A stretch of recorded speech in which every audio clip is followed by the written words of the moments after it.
New ইয়র্কের Jackson Heights থেকে আপনাদের সঙ্গে আছে আমি খালেদ মহিউদ্দিন। নির্বাচন দিয়ে বা নির্বাচন ঠেকিয়ে কিভাবে আসলে ভোটের রাজনীতিতে সুবিধা করা যায় সেই নিয়ে ব্যস্ত আছে রাজনৈতিক দলগুলো। সেই রাজনৈতিক দলগুলো সেই ব্যস্ততার মধ্যে কয়েকটি শব্দই ঘুরে ফিরে বাংলাদেশের মানুষকে শুনতে হচ্ছে। কোনটি শব্দটি নির্বাচন, কখনো এটি সংস্কার, কখনো এটি বা আরও বেশি বিচার বা স্বচ্ছতা, জবাবদিহিতা এবং লেভেল প্লেইং ফিল্ড, এসব নিয়ে আলোচনা করতে করতে নির্বাচন এবং সংস্কার যেন পরস্পর মুখোমুখি হয়ে দাঁড়িয়েছে। কেউ কেউ মনে করছেন একটি স্টেলমেটের মুখোমুখি দাঁড়িয়ে আছি আমরা। সেইগুলি নিয়ে আলোচনা করার জন্য আমাদের সাথে আজ রয়েছেন জাতীয় নাগরিক পার্টির যুগ্ম আহ্বায়ক ডক্টর তাজনুবা জাবিন। ডক্টর তাজনুবা জাবিন, আপনাকে আমাদের অনুষ্ঠানে স্বাগত জানাই। আপনি আমাদের সাথে যুক্ত হয়েছেন, সেজন্য আমাদের শুভেচ্ছা, কৃতজ্ঞতা এবং ধন্যবাদ জানবেন। এবং সাথে আরও থাকছেন ফ্রিল্যান্স জার্নালিস্ট ও অ্যাক্টিভিস্ট বলে আমরা যার সাথে পরিচিত হচ্ছি, এ সময় যার কথা শুনতে অনেকেই পছন্দ করছেন, জনাব সাইদ আব্দুল্লাহ। কেউ কেউ আবার একটু অপছন্দ করছেন। সাইদ আব্দুল্লাহ, আপনাকেও আমাদের অনুষ্ঠানে যুক্ত হওয়ার জন্য ধন্যবাদ জানাই এবং আপনার প্রতিও আমাদের কৃতজ্ঞতা। ডক্টর জাবিন, আপনার অনুমতি নিয়ে আমি আসলে প্রথম কিছু প্রশ্ন নিয়ে আসলে আমাদের সাইদ আব্দুল্লাহর কাছে যেতে চাই, আমাদের তরুণ জার্নালিস্ট, ফ্রিল্যান্স জার্নালিস্ট এবং অ্যাক্টিভিস্ট। সাইদ, আমার প্রশ্নটা আসলে একটু গুচ্ছ প্রশ্নের ধরনে। আপনাকে আমি আসলে এখন আমরা যেই সময়টাতে আছি তার থেকে এক বছর আগে ফিরিয়ে নিয়ে যেতে চাই, যখন আপনার আবিষ্কৃত ছাগল কাণ্ড নিয়ে আমরা অনেক মুখরোচক আলোচনা শুনছিলাম। আরেকটি কোরবানি ঈদ সামনে ছিল, সেই সময় নিয়ে অনেক কথা হচ্ছিল। কিন্তু আমার প্রশ্নটা সেই জায়গায় দাঁড়িয়ে, আমি যদি আপনাকে এক বছর পিছনে নিয়ে যাই, 2024-এর ধরেন কথার কথা 3, 4, 5, 6 মে, আপনি তখন কি আশা করেছিলেন যে এই সরকার যে আসলে 16 বছর ধরে নির্বাচন দিচ্ছে না বা 15 বছর ধরে নির্বাচনের নামে বিভিন্ন রকম তামাশা করতেছে, গণতন্ত্রের পথ আটকে রেখেছে, বিভিন্ন সময় খুবই শক্ত হাতে আমি বলবো যে বিরোধী মতকে দমন করছে, সেই জায়গায় আপনি হাইন্ডসাইট আপনি কি ধরনের পরিবর্তন আসলে আপনি চেয়েছিলেন? খুবই মানে এমন একটা জায়গায় নিয়ে গেলেন যে জায়গাটা আসলে ইতিহাসের ওই বাকবদলের জায়গাটা আমরা একেবারে নিজের চোখে প্রত্যক্ষ করেছি। ঠিক গত বছর এই সময়ে যদি আমরা চিন্তা ভাবনা করি, তাহলে আমার কাছে পুরো বাংলাদেশের চিত্রটা এমন ছিল যে যারা ডেমোক্রেসির পক্ষে অনেকদিন যাবত কথা বলতো তাদের অনেকের ভেতরে আমি ফ্রাস্ট্রেশন দেখেছি। আমার স্পষ্ট মনে পড়ে, খালেদ ভাই, যেহেতু আমি অনেকদিন যাবত এই অ্যাক্টিভিজমের সাথে জড়িত, অন্তত পক্ষে 2017 সাল থেকে 2024 সালের 7 জানুয়ারি ডামি ইলেকশন যখন হয়ে গেল, তারপরে অনেক মানুষের ভেতরে যে হতাশার জায়গাটা আমি দেখতাম ডিসেম্বর মাসে বা তার আগে, যে প্রত্যেকে যে প্রোঅ্যাক্টিভ একটা রোলটা ছিল যে হয়তোবা একটা ইলেকশন হবে, হয়তোবা হাসিনার সরকারের পতন হবে, কিন্তু আলটিমেটলি যখন সেটা হলো না, এবং ইলেকশনের পরেও অনেকের একটা এক্সপেকটেশন ছিল হয়তোবা পশ্চিমা বিশ্ব থেকে শুরু করে অন্যান্য জায়গা থেকে এই সরকারের পর হয়তোবা কোনো না কোনো প্রেসার চলে আসতেও পারে, কিন্তু মনে হচ্ছিল আশাটা ফিকে যাচ্ছে। 7 জানুয়ারি ইলেকশনের পরে আমার স্পষ্ট মনে আছে, আমার যারা শুভাকাঙ্ক্ষী ছিল আশেপাশে, অনেকে আমাকে আশা দিচ্ছিল যে অনেক তো আন্দোলন সংগ্রাম কথাবার্তা বললা, এবার এগুলা বাদ দাও, এগুলা নিয়ে কিছু হবে না, ত্যাগ করো। আমি 8 তারিখে খালেদ ভাই স্ট্যাটাস দিয়েছিলাম যে যদি শেখ হাসিনার পতন কোনোদিনই না হয়, আমি আমার জীবনে যদি নাও দেখতে পারি, ইয়েট এই আন্দোলনটা চালায় যাওয়া উচিত, আমাদের কথায়, আমাদের কাজে, সব জায়গায়। আমি মনে, জনাব আব্দুল্লাহ, আমি মনে প্রশ্নটাকে আরেকটু প্রিসাইজ করি, কারণ হচ্ছে যে এই সময়টা এতই তাজা যে আমাদের অনেক কিছু বলার থাকে। আমার প্রশ্ন হচ্ছে, আপনারা যে আন্দোলনটা করলেন বা সেই স্বপ্নটার মধ্যে আমাদেরকেও সাথে নিয়ে গেলেন, সেই স্বপ্নটার মধ্যে কি শুধু একটা নাম পরিবর্তন ছিল, মানে শেখ হাসিনাকে সরায় দেওয়াটাই স্বপ্নের মধ্যে ছিল, নাকি সিস্টেমটার কথা আপনারা কিছু ভাবতেছিলেন? অবশ্যই সিস্টেমটার কথা। এটা শুধু আমার মনে হয় যে খালেদ ভাই আমার একার কথা না, এবং আন্দোলনটা আপনি যেভাবে বললেন আমি একটু ভিন্নভাবে ব্যাখ্যা করি। আপনি যে বললেন না যে আপনারা করেছেন, আমার মনে হয় এটা আমরা একা করি নাই, এটা সারা দেশের সবাই মিলেই করেছে, এটা ছাত্র জনতার গণ অভ্যুত্থান ছিল। সো ইন দ্যাট সেন্স বাংলাদেশের মানুষের একটা পরিবর্তনের আকাঙ্ক্ষা, প্রত্যেকটা জায়গায় সিস্টেমের পরিবর্তনের আকাঙ্ক্ষাটাও অনেক বড় একটা আকাঙ্ক্ষা ছিল। শুধুমাত্র শেখ হাসিনার পতন ঘটলো, সিস্টেমটা যদি শেখ হাসিনার মতোই থাকে, এটা তো আমার দেশের যারা মানুষ আছেন তারা যে অভিপ্রায় রাখতো সেটা তো ছিল না। তো মানুষের ভেতরে একটা সিস্টেম পরিবর্তনেরও একটা আকাঙ্ক্ষাটা ছিল, এবং সেই আকাঙ্ক্ষা থেকেই কিন্তু মানুষ এইভাবে স্বতঃস্ফূর্তভাবে ঝাঁপিয়ে পড়েছিল। এবং গত বছর ঠিক এই মুহূর্তে আমার কাছে মনে হয় যে ইলেকশন একটা বড় সিগনিফিক্যান্ট পার্ট, কিন্তু ইলেকশনের পাশাপাশি দেশের অন্যান্য প্রত্যেকটা জায়গায়, মানে প্রশাসনিক জায়গায় যদি বলি, সাচিবিক জায়গায় যদি বলি, ল অ্যান্ড অর্ডারের সিচুয়েশনের কথা যদি বলি, এমনকি দেশের অর্থনৈতিক সিস্টেমটা কিভাবে চলবে, প্রত্যেকটা জায়গায় মানুষের একটা পরিবর্তনের অভিপ্রায় ছিল, দম বন্ধ একটা অবস্থায় ছিল। আমি এই জায়গায় আপনাকে নিয়ে আসতেছিলাম, যখন আপনি এই কথা বলেন যে ইলেকশন একটা পার্ট, কিন্তু ইলেকশন ছাড়াও এই যে সিস্টেমের পরিবর্তন অনেক জরুরি ছিল, ল অ্যান্ড অর্ডার থেকে শুরু করে অ্যাডমিনিস্ট্রেশনটা যেভাবে পরিচালিত হতেছিল সেটারও একটা পরিবর্তন ছিল। তো আপনার কাছে কি মনে হয় না যে একই জায়গায় আমরা এখনো আছি? এটা আসলে পুরোপুরি একই জায়গায় আছি আমি এইভাবে দেখতে চাই না, কারণ আমার কাছে যেটা মনে হয় যে তখন ইলেকশনের যে কথা, ইলেকশন সংস্কার প্রত্যেকটা জিনিসই চলবে, বরং বর্তমানে যেটা মনে হচ্ছে কারো কারো ব্যাখ্যায় ইলেকশন আর সংস্কার এই ব্যাপারগুলো বোধহয় মিউচুয়ালি এক্সক্লুসিভ, কিন্তু আমার কাছে মনে হয় যে এগুলা একই সাথে চলতে পারে। ইলেকশন পদ্ধতি যেভাবে চলতো সেটারও তো অনেক সংস্কারের দরকার আছে। একই সাথে আপনি ইলেকশনকে বাদ দিয়ে কেউ যদি মনে করে শুধু সংস্কার সংস্কার সংস্কার করব, এই টাইপও একটা ব্যাপার দেখা যাচ্ছে অনেকের ভেতরে। কিন্তু না না আব্দুল্লাহ, আমি বোঝার জন্য যে আপনার কাছে কি মনে হয় না যে ইলেকশনটা বাদ দেওয়ার কথা আসলে কেউ বলতেছে না, শুধু এই কথাটাই বলতেছে যে ইলেকশনটাকে যদি আপনি এখন ইলেকশনটাকেই সামনে আনেন এবং ইলেকশনটার কথাই বলতে থাকেন, তাহলে জিনিসটা যেটা হইল যে জুলাইয়ের যে প্রেক্ষাপটটাতে যেই কারণে আমরা একটু পিছনে ফিরে গেলাম, সেই কারণটা সেই জায়গায় থাইকেই আমরা আবার আরেকটা সরকার যেটা একটা রেজিম চেঞ্জের মতোই শুধু হবে, সেইটার জায়গায় আমরা যাইতেছি। কিন্তু খালেদ ভাই, ব্যাপারটা হলো যারা ইলেকশন চাচ্ছে তারা তো এটা বলছে না যে সংস্কারের কোনো দরকার নাই, তারা যেটা বলছে ডিসেম্বর মানে যেটা হয় গত বছরের আগস্ট থেকে চিন্তা করলে 1.5 বছরের মতো সময়, তো এই 1.5 বছরের ভেতরে সময়ের ভেতরে অনেক সংস্কার হয়ে যাওয়া সম্ভব, অনেক সংস্কার আছে, চলমান প্রক্রিয়া থাকবে। কেউ তো এটা বলে নাই যে শুধুমাত্র একটা ইলেকশন হলেই দেশটা জান্নাতুল ফেরদৌস হয়ে যাবে। তারা যেটা বলার চেষ্টা করছে যে সংস্কার প্রক্রিয়াটা চলমান থাক, ইলেকশনটাও জরুরি, ইলেকশনটাও ডিসেম্বরের আগে ইলেকশনের কথা কেউ একটা বলেন। সাইদ আব্দুল্লাহ, আপনি তো অনেক মেধাবী প্রতিভাবান, আপনি যে বলতেছেন যে সংস্কারটা চলতে থাকুক, এখনো যে দলটা আসলে ক্ষমতায় চলে আসবে ইলেকশন হইলে, একটা ভালো ইলেকশন হলে এখন বিএনপি ক্ষমতায় আসবে, তারা যখন এই কথা বলে যে সংস্কারটা চলুক, সংস্কারটা আমরা গিয়ে করব, তারা এখনো ক্ষমতায় নাই, তারা কিন্তু সংস্কারটা হইতে দেয় নাই। কেন আমি বলতেছি হইতে দেয় নাই? যে সংস্কারের কথাই আসুক, বিএনপি কিন্তু বলছে এটা আমরা মানি না।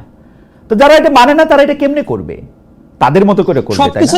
সবকিছুতেই যে না না না খালেদ ভাই, আমার কাছে একটা ভিন্ন পার্সপেক্টিভ যেটা আছে, সবকিছুই সংস্কার কমিশন যেভাবে করে দিবে সেটাতে এগ্রি করাটাই সংস্কারের সাথে আমরা আছি, আর ওইটাতে যদি ভিন্ন কোনো মত থাকে তাহলে সংস্কারের সাথে নাই, এই কথাটা কি এইভাবে কনক্রিটলি বলাটা উচিত? একটা আমি বলি, যেমন আর্টিকেল, আমি যেমন অনেকগুলো পয়েন্ট আছে যে জায়গাতে ডেফিনেটলি তারা সংস্কার চায়। আবার আরেকটা ব্যাপার, প্রত্যেকটা রাজনৈতিক দলেরই তো এক একটা নিজস্ব রাজনীতি থাকবে, কিন্তু ব্যাপারটা যদি এমন হয় একটা স্প্রেডশিটে আপনি ফিক্স করে দিলেন যে এতগুলো সংস্কারে সবার এক হইতে হবে, কিন্তু কোনোদিনও সবার কি একটা মতে এইভাবে আসবে? যদি ওইটা করতে চান তাহলে তো ব্যাপারটা আরেকটা স্বৈরাচারী মনোভাবই হলো, যা আমরা ঠিক করে দিলাম এটাতে সবারই একমত হতেই হবে, এটা তো হয় না। অ্যাবসলিউটলি সংস্কারের দরকার আছে খালেদ ভাই, আমি এটাও বিশ্বাস করি অনেক পয়েন্টে সংস্কারের দরকার আছে। রাজনৈতিক দলগুলো আমার কাছে মনে হয় তারা যে পয়েন্টে আছে তাদেরও আরেকটু উদারভাবে বিবেচনা করা উচিত। আবার সরকার এবং এই রাজনৈতিক দলগুলোর ভেতরে আমার মনে হয় যে একটা নেগোসিয়েশনের জায়গাটা এখনো আছে। আপনি এটা সাইদ আব্দুল্লাহ, আপনি আসলে আসেন, আমরা ছোট ছোট করে ব্যাপারটা দেখি, তাহলে সুবিধা হয়। যেমন আপনি বলতেছেন সংস্কারের দরকার আছে, পাশাপাশি আবার আপনি বলতেছেন যে রাজনৈতিক দলগুলোর সংস্কার তাদের মতো করে এটা হবে। ধরেন আপনি আমাকে বললেন যে আপনি আপনারা চেঞ্জ করেন, এখন আমি আমার চেঞ্জ করবো আমার মতো করে, এইটা কি হয় কোনোদিন? আমার চেঞ্জটা তো আপনি বলে দিবেন, আপনি বলে দিবেন যে কোন জিনিসটা আপনাকে হার্ট করতেছে, কোন জিনিসটা আমার খারাপ। না অবশ্যই খালেদ ভাই, আমি কিন্তু এটা বলি নাই যে রাজনৈতিক দল বলবে যে আমরাই সব সংস্কার করব। আমি কিন্তু আপনি খেয়াল করলে দেখবেন যে রাজনৈতিক দলগুলো অ্যাবসলিউটলি এই কথাই বলতেছে, সংস্কার করব কিন্তু আমার স্টাইলে। আমি খোলাখুলি বলি, আমার তো ঢাক রেখে কথা বলতে ইচ্ছা করে না, আমি খোলাখুলি বলি। বিএনপি বলতেছে সংস্কার চলবে, কিন্তু এটা হচ্ছে বিএনপির স্টাইলে, বিএনপির ব্র্যান্ডিং এ। অন্য কেউ কোনো কিছু বলবে, বিএনপি এত বড় দল, বিএনপি শুনবে কেন? কেন, অনেক পয়েন্ট আছে তারা তো শুনেও নেওয়ার চেষ্টা করছে খালেদ ভাই। যেমন উদাহরণ দেন, সংস্কারই শুনবো না। ফর এক্সাম্পল আর্টিকেল 70 নিয়ে তো খুব ভালো একটা আলোচনা হচ্ছে, এবং অন্যান্য রাজনৈতিক দল এবং আর্টিকেল 70টা দেখলাম সাইদ, এটা একটা খুব মজার বলতে হচ্ছে। আর্টিকেল 70 হচ্ছে একমাত্র বিষয় যেখানে বিএনপি আর এনসিপি একটা পয়েন্টে ওরা বলতেছে সরকারের স্থিতিশীলতা রাখার জন্য নাকি এই সরকারের প্রধানের ক্ষমতাকে চ্যালেঞ্জ করার দরকার নাই, যে জন্য 70 রাখার দরকার নাই। কয়টা বিষয় আপনি কথা বলতে পারবেন না? সংবিধান সংশোধন নিয়ে কথা বলতে পারবেন না, অর্থ বিল নিয়ে কথা বলতে পারবেন না, তাহলে আপনি কথা বলবেন কি নিয়ে? হ্যাঁ, এই তিনটাতে এটা নিয়ে আরো আলোচনা, আর বাকি সংসদে আর কি নিয়ে আলোচনা হয়? শোক প্রস্তাব, মমতাজের গান, ওইটাই বলছি যে এর বাইরে আর কি আছে? মমতাজের গানের কথা বলছি না, না, কিন্তু এর আমার বাইরে আর কাছে কি যেটা আছে? মনে আপনি হয়- আমাকে, আপনি আইনের ছাত্র, আপনি বলেন তো এই তিনটার বাইরে কি আছে সংসদে আলোচনা করা হয় গুরুত্বপূর্ণ? অর্থবিদ, আপনি যদি সংসদীয় মোটা দাগে- সংশোধন, মোটা সরকারের দাগে- আস্থা, এই তিনটার বাইরে আর কি আছে সংসদে আলোচনা হয়? আপনি আমারে বলেন। এমন অনেক কিছুই হতে পারে, যেমন? পলিসির ব্যাপারে তো আইন চেঞ্জের কোনো ব্যাপার আসতেই পারে খালেদ ভাই। আইন কোনো চেঞ্জ একটা তো অর্থ বিল, আইন চেঞ্জ তো অর্থ বিল ভাই, অর্থ বিল, আইন চেঞ্জ তো মানে অর্থ সব বিল, আইনে কি অর্থ বিল? আইন চেঞ্জ তো অর্থ বিল, সব আইন অর্থ বিল হবে, চেক ইট ব্যাক, সব আইন অর্থ বিল, সব আইন চেঞ্জ অর্থ বিল হবে, সরকারের আয় ব্যয়ের সাথে নির্ধারিত যে কোনো কিছু অর্থ বিল হবে। আপনি সেটা তো বটে, কিন্তু আমি যেটা বলার চেষ্টা করছি এই জায়গায় বেসিক্যালি আমার যেটা পার্টিকুলার অপিনিয়ন যেটা ছিল, হর্স ট্রেডিং যেটা আছে এটা যদি আটকানো যায়, মানে বিএনপির একটা পজিশন আছে, বাট আমি ব্যক্তি হিসেবে আমার কিন্তু একটা পজিশন আছে, সেই ব্যাপারটা আমি যেটা বলছিলাম যে হর্স ট্রেডিংটাকে আটকানো বাদ দিয়ে এবং পার্টিকুলারলি দু একটা জায়গায় বাদ দিয়ে এই জায়গাটাতে মেম্বার অফ পার্লামেন্টের ফ্রিডমটাকে আমি বিশ্বাস করি যে এটা সংস্কারে আসা উচিত। বিএনপির হয়তো বা আলোচনার ভেতরে যাওয়ার পরে তাদের ভেতরে আরেকটু নেগোসিয়েশনে আসা উচিত। এবং আমি যেটা বলছি যে একদমই তারা আলোচনা মানছে না, সংস্কার চায় না, ব্যাপারটা এইরকম। সাইদাতুল্লাহ, আপনার সাথে কথা বলা আনন্দদায়ক, আপনার সঙ্গে আরো আমি কথা বলবো, কিন্তু আপনি যে শব্দটা ব্যবহার করলেন রাজনীতিবিদদের অনুসারে হর্স ট্রেডিং, যারা একটা সংসদে দাঁড়িয়ে একটা মার্কায় একটা দলের পক্ষে ভোট নিয়ে আসে, আপনি তাদের পক্ষে, আপনি যদি মনে করেন শুধুমাত্র হর্স ট্রেড করার মতো করে তারা নিজেদেরকে তারা বিকিয়ে দিতে পারেন, সেইটা নিয়ে আমি আপনার সঙ্গে আলোচনা করব যে সেইটাকে আপনি যদি শঙ্কা মনে করেন, এই শঙ্কাটা থেকে আমাদের দূর করা দরকার এবং সেটা সংস্কার কিনা সেটা আমরা একটু দেখতে চাইবো। ডক্টর জামিন, আমিও আপনার সাথেও আমি একটু গুচ্ছ প্রশ্নের আকারে কিছু প্রশ্ন করতে চাই। প্রশ্নটা হচ্ছে যে এনসিপি বা আপনারা এটা মনে করেন কিনা যে এই সরকার জুলাই সনদ নাও করতে পারে? ধন্যবাদ খালেদ ভাই, আমার সহ আলোচক এবং দর্শক যারা দেখছেন সবাইকে শুভেচ্ছা। না, এখন পর্যন্ত আমরা এরকম কোনো কিছু মনে করি না, কারণ এটার কথা অধ্যাপক রিয়াদ স্যার যতবারই গণমাধ্যমের সামনে আসে, যতবারই ওনার বক্তব্য হয়, যতবারই জাতীয় ঐক্যমত্য কমিশনের সাথে রাজনৈতিক দলগুলো বসার পর উনি প্রেসকে ব্রিফ করেন, সব সময় জুলাই সনদের প্রতি গুরুত্ব দেন। এবং জুলাই সনদ এমন একটা বা চার্টার, এটা এমন একটা বেস হবে যেটার উপর এই যে আমরা গণতান্ত্রিক ট্রান্সফরমেশন বলি বা ফ্যাসিবাদ থেকে গণতন্ত্রের দিকে যাত্রা বলি, যেটাই বলি, এই পথটার একটা দিক নির্দেশনা থাকবে বা একটা বেস তৈরি করে দিবে। সো এখন পর্যন্ত, আজকের পর্যন্ত আমার কাছে এই আশঙ্কা মনে হয় না। আমি মনে করি যে সব দলকে আস্থায় নিয়ে এটা সম্ভব হবে। এনসিপি মনে করছে যে সরকার জুলাই সনদ করবে। হ্যাঁ, আমার কাছে, কারণ হচ্ছে প্রথম দফার আলোচনা হয়েছে গতকাল থেকে, আবার সেকেন্ড দফার আলোচনা শুরু হয়েছে এবং এটা খুব আমি বলবো যে গুরুত্বের সাথে এখন পর্যন্ত সব দল দেখছে এবং জাতীয় ঐক্যমত্য কমিশনও দেখছে। কারণ আমাদের এই গণ অভ্যুত্থান পরবর্তী সময়টা আসলে মানে অনেক রক্তক্ষরণের উপর দাঁড়িয়ে, শহীদরা তাকিয়ে আছে, ঠিক আছে, কারণটা নিয়ে আমরা আসতেছি। তো সরকার জুলাই সনদ করবে, জুলাই সনদের ক্ষেত্রে আপনারা একটা জুলাই সনদের ড্রাফট করেছেন, সরকার কি সেই ড্রাফটটাই রাখবে নাকি কোনো চেঞ্জ করবে? এখন এখানে তো যে মৌলিক সংস্কারের বিষয়গুলো আমরা বলছি, প্রত্যেকটা যে যে কমিশনের প্রস্তাবের ভিত্তিতে, এবং সেখানে জুলাই ঘোষণাপত্রের কথাও আমরা বলছি, এবং এগুলো সবগুলো কিন্তু আসলে জাতীয় ব্যাপার, মানে এগুলো এনসিপির একক ব্যাপার না। জুলাই ঘোষণাপত্র যেটা 31শে ডিসেম্বর আমরা দিতে চেয়েছিলাম সব পক্ষের কে সাথে নিয়ে, মানে ফ্যাসিবাদ বিরোধী গণ অভ্যুত্থানের সব পক্ষকে সাথে নিয়ে, সেটা কিন্তু তখন সরকার নিজেরাই পরবর্তীতে বললো যে এটাই তারা দায়িত্ব নিয়ে এটা করবে। তো 15 কর্মদিবস অনেক পার হয়ে গেছে, ওটা হয় নাই। যাই হোক, যেভাবেই হোক, এখন তারা এটাকে জুলাই সনদে অন্তর্ভুক্ত করবে। তো এটা কিন্তু সব পক্ষের জন্য, শুধুমাত্র তো এনসিপির লোকজনই গণ অভ্যুত্থানে অংশ নেয় নাই, যে ফেসবুকে লিখেছে, যে যেভাবেই অংশগ্রহণ করেছে, এটা সবার জন্যই আমরা এটার একটা ঘোষণাপত্র বা এটার একটা দালিলিক ফ্রেমওয়ার্ক চাই। তো এটা আমার কাছে মনে হয়। আর এর জি শেষ করেন আপনি। আর হচ্ছে জুলাই সনদের মধ্যে যেই মৌলিক সংস্কারের বিষয়গুলো থাকবে এবং সেই বিষয়গুলো অবশ্যই রাজনৈতিক সব পক্ষের ঐক্যমত হতে হবে। এবং আমি আরেকটা জিনিস এখানে মেনশন করতে চাই, আমরা একটু ছোট ছোট করে ডাক্তার সাহেব, আমরা একটু ছোট ছোট করে কথায় আসি। রাজনৈতিক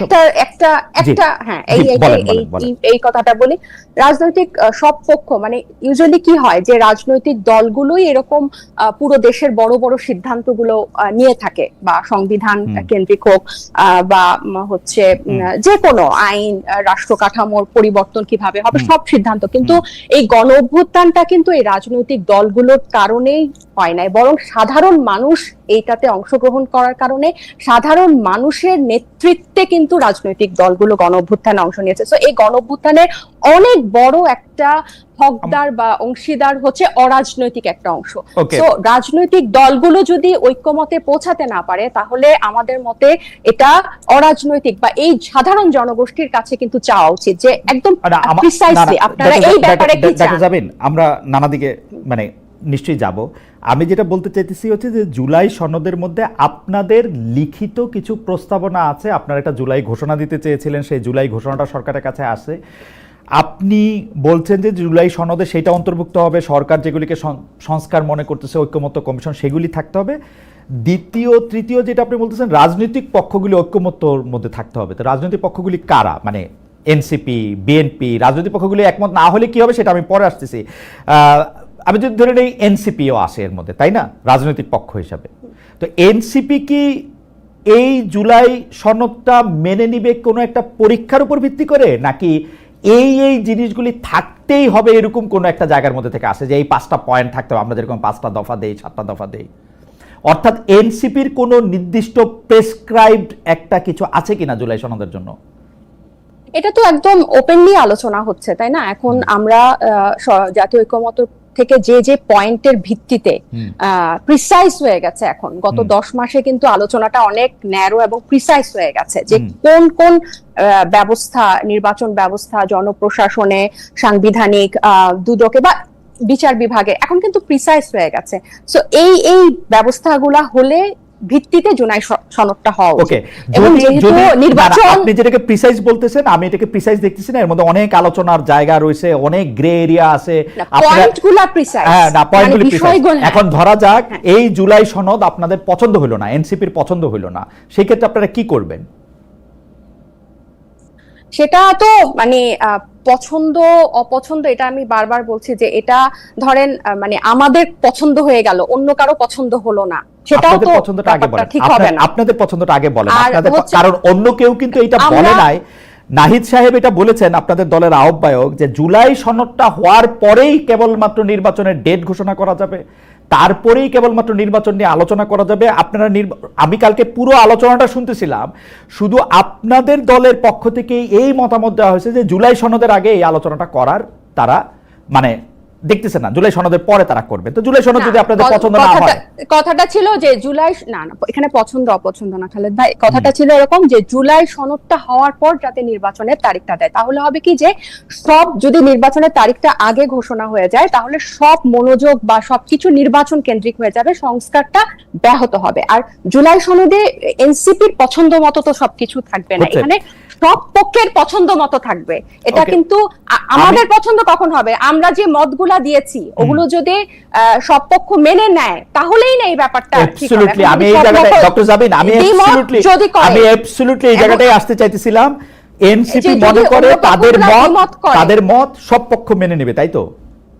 না না না, এটা হচ্ছে কথাটা ঘোরানো। আমাদের হচ্ছে যেই প্রস্তাবগুলো আছে, আমি যদি আপনি তো প্রত্যেকটা আলাদা আলাদা করে যদি আপনি দেখেন, যে আমার ধরে নিলাম আমি এনসিসির ব্যাপারে, জাতীয় সাংবিধানিক কাউন্সিল, এটার ব্যাপারে কি হবে, বা হচ্ছে উচ্চ কক্ষে কি হবে, নারী আসনে কি হবে এবং কেন হবে, সবচেয়ে ইম্পর্টেন্ট নির্বাচন ব্যবস্থাটা গণতান্ত্রিক হওয়ার জন্য নির্বাচন ব্যবস্থা বা নির্বাচন কমিশনটা কি কি সংস্কারের কথা আছে, কি প্রস্তাবে আছে, এগুলোতে হলে হবে কি যে এটা তো শুধু এনসিপির পছন্দ মতো হবে না। আপনি দেখেন এনসিপি যে সংস্কার বিষয়গুলোতে একমত প্রকাশ করছে বা যে ধরনের সুপারিশ দিচ্ছে, এগুলোতে একটা গণতান্ত্রিক নির্বাচন ব্যবস্থা, একটা গণতান্ত্রিক রাষ্ট্র কাঠামোর পক্ষে।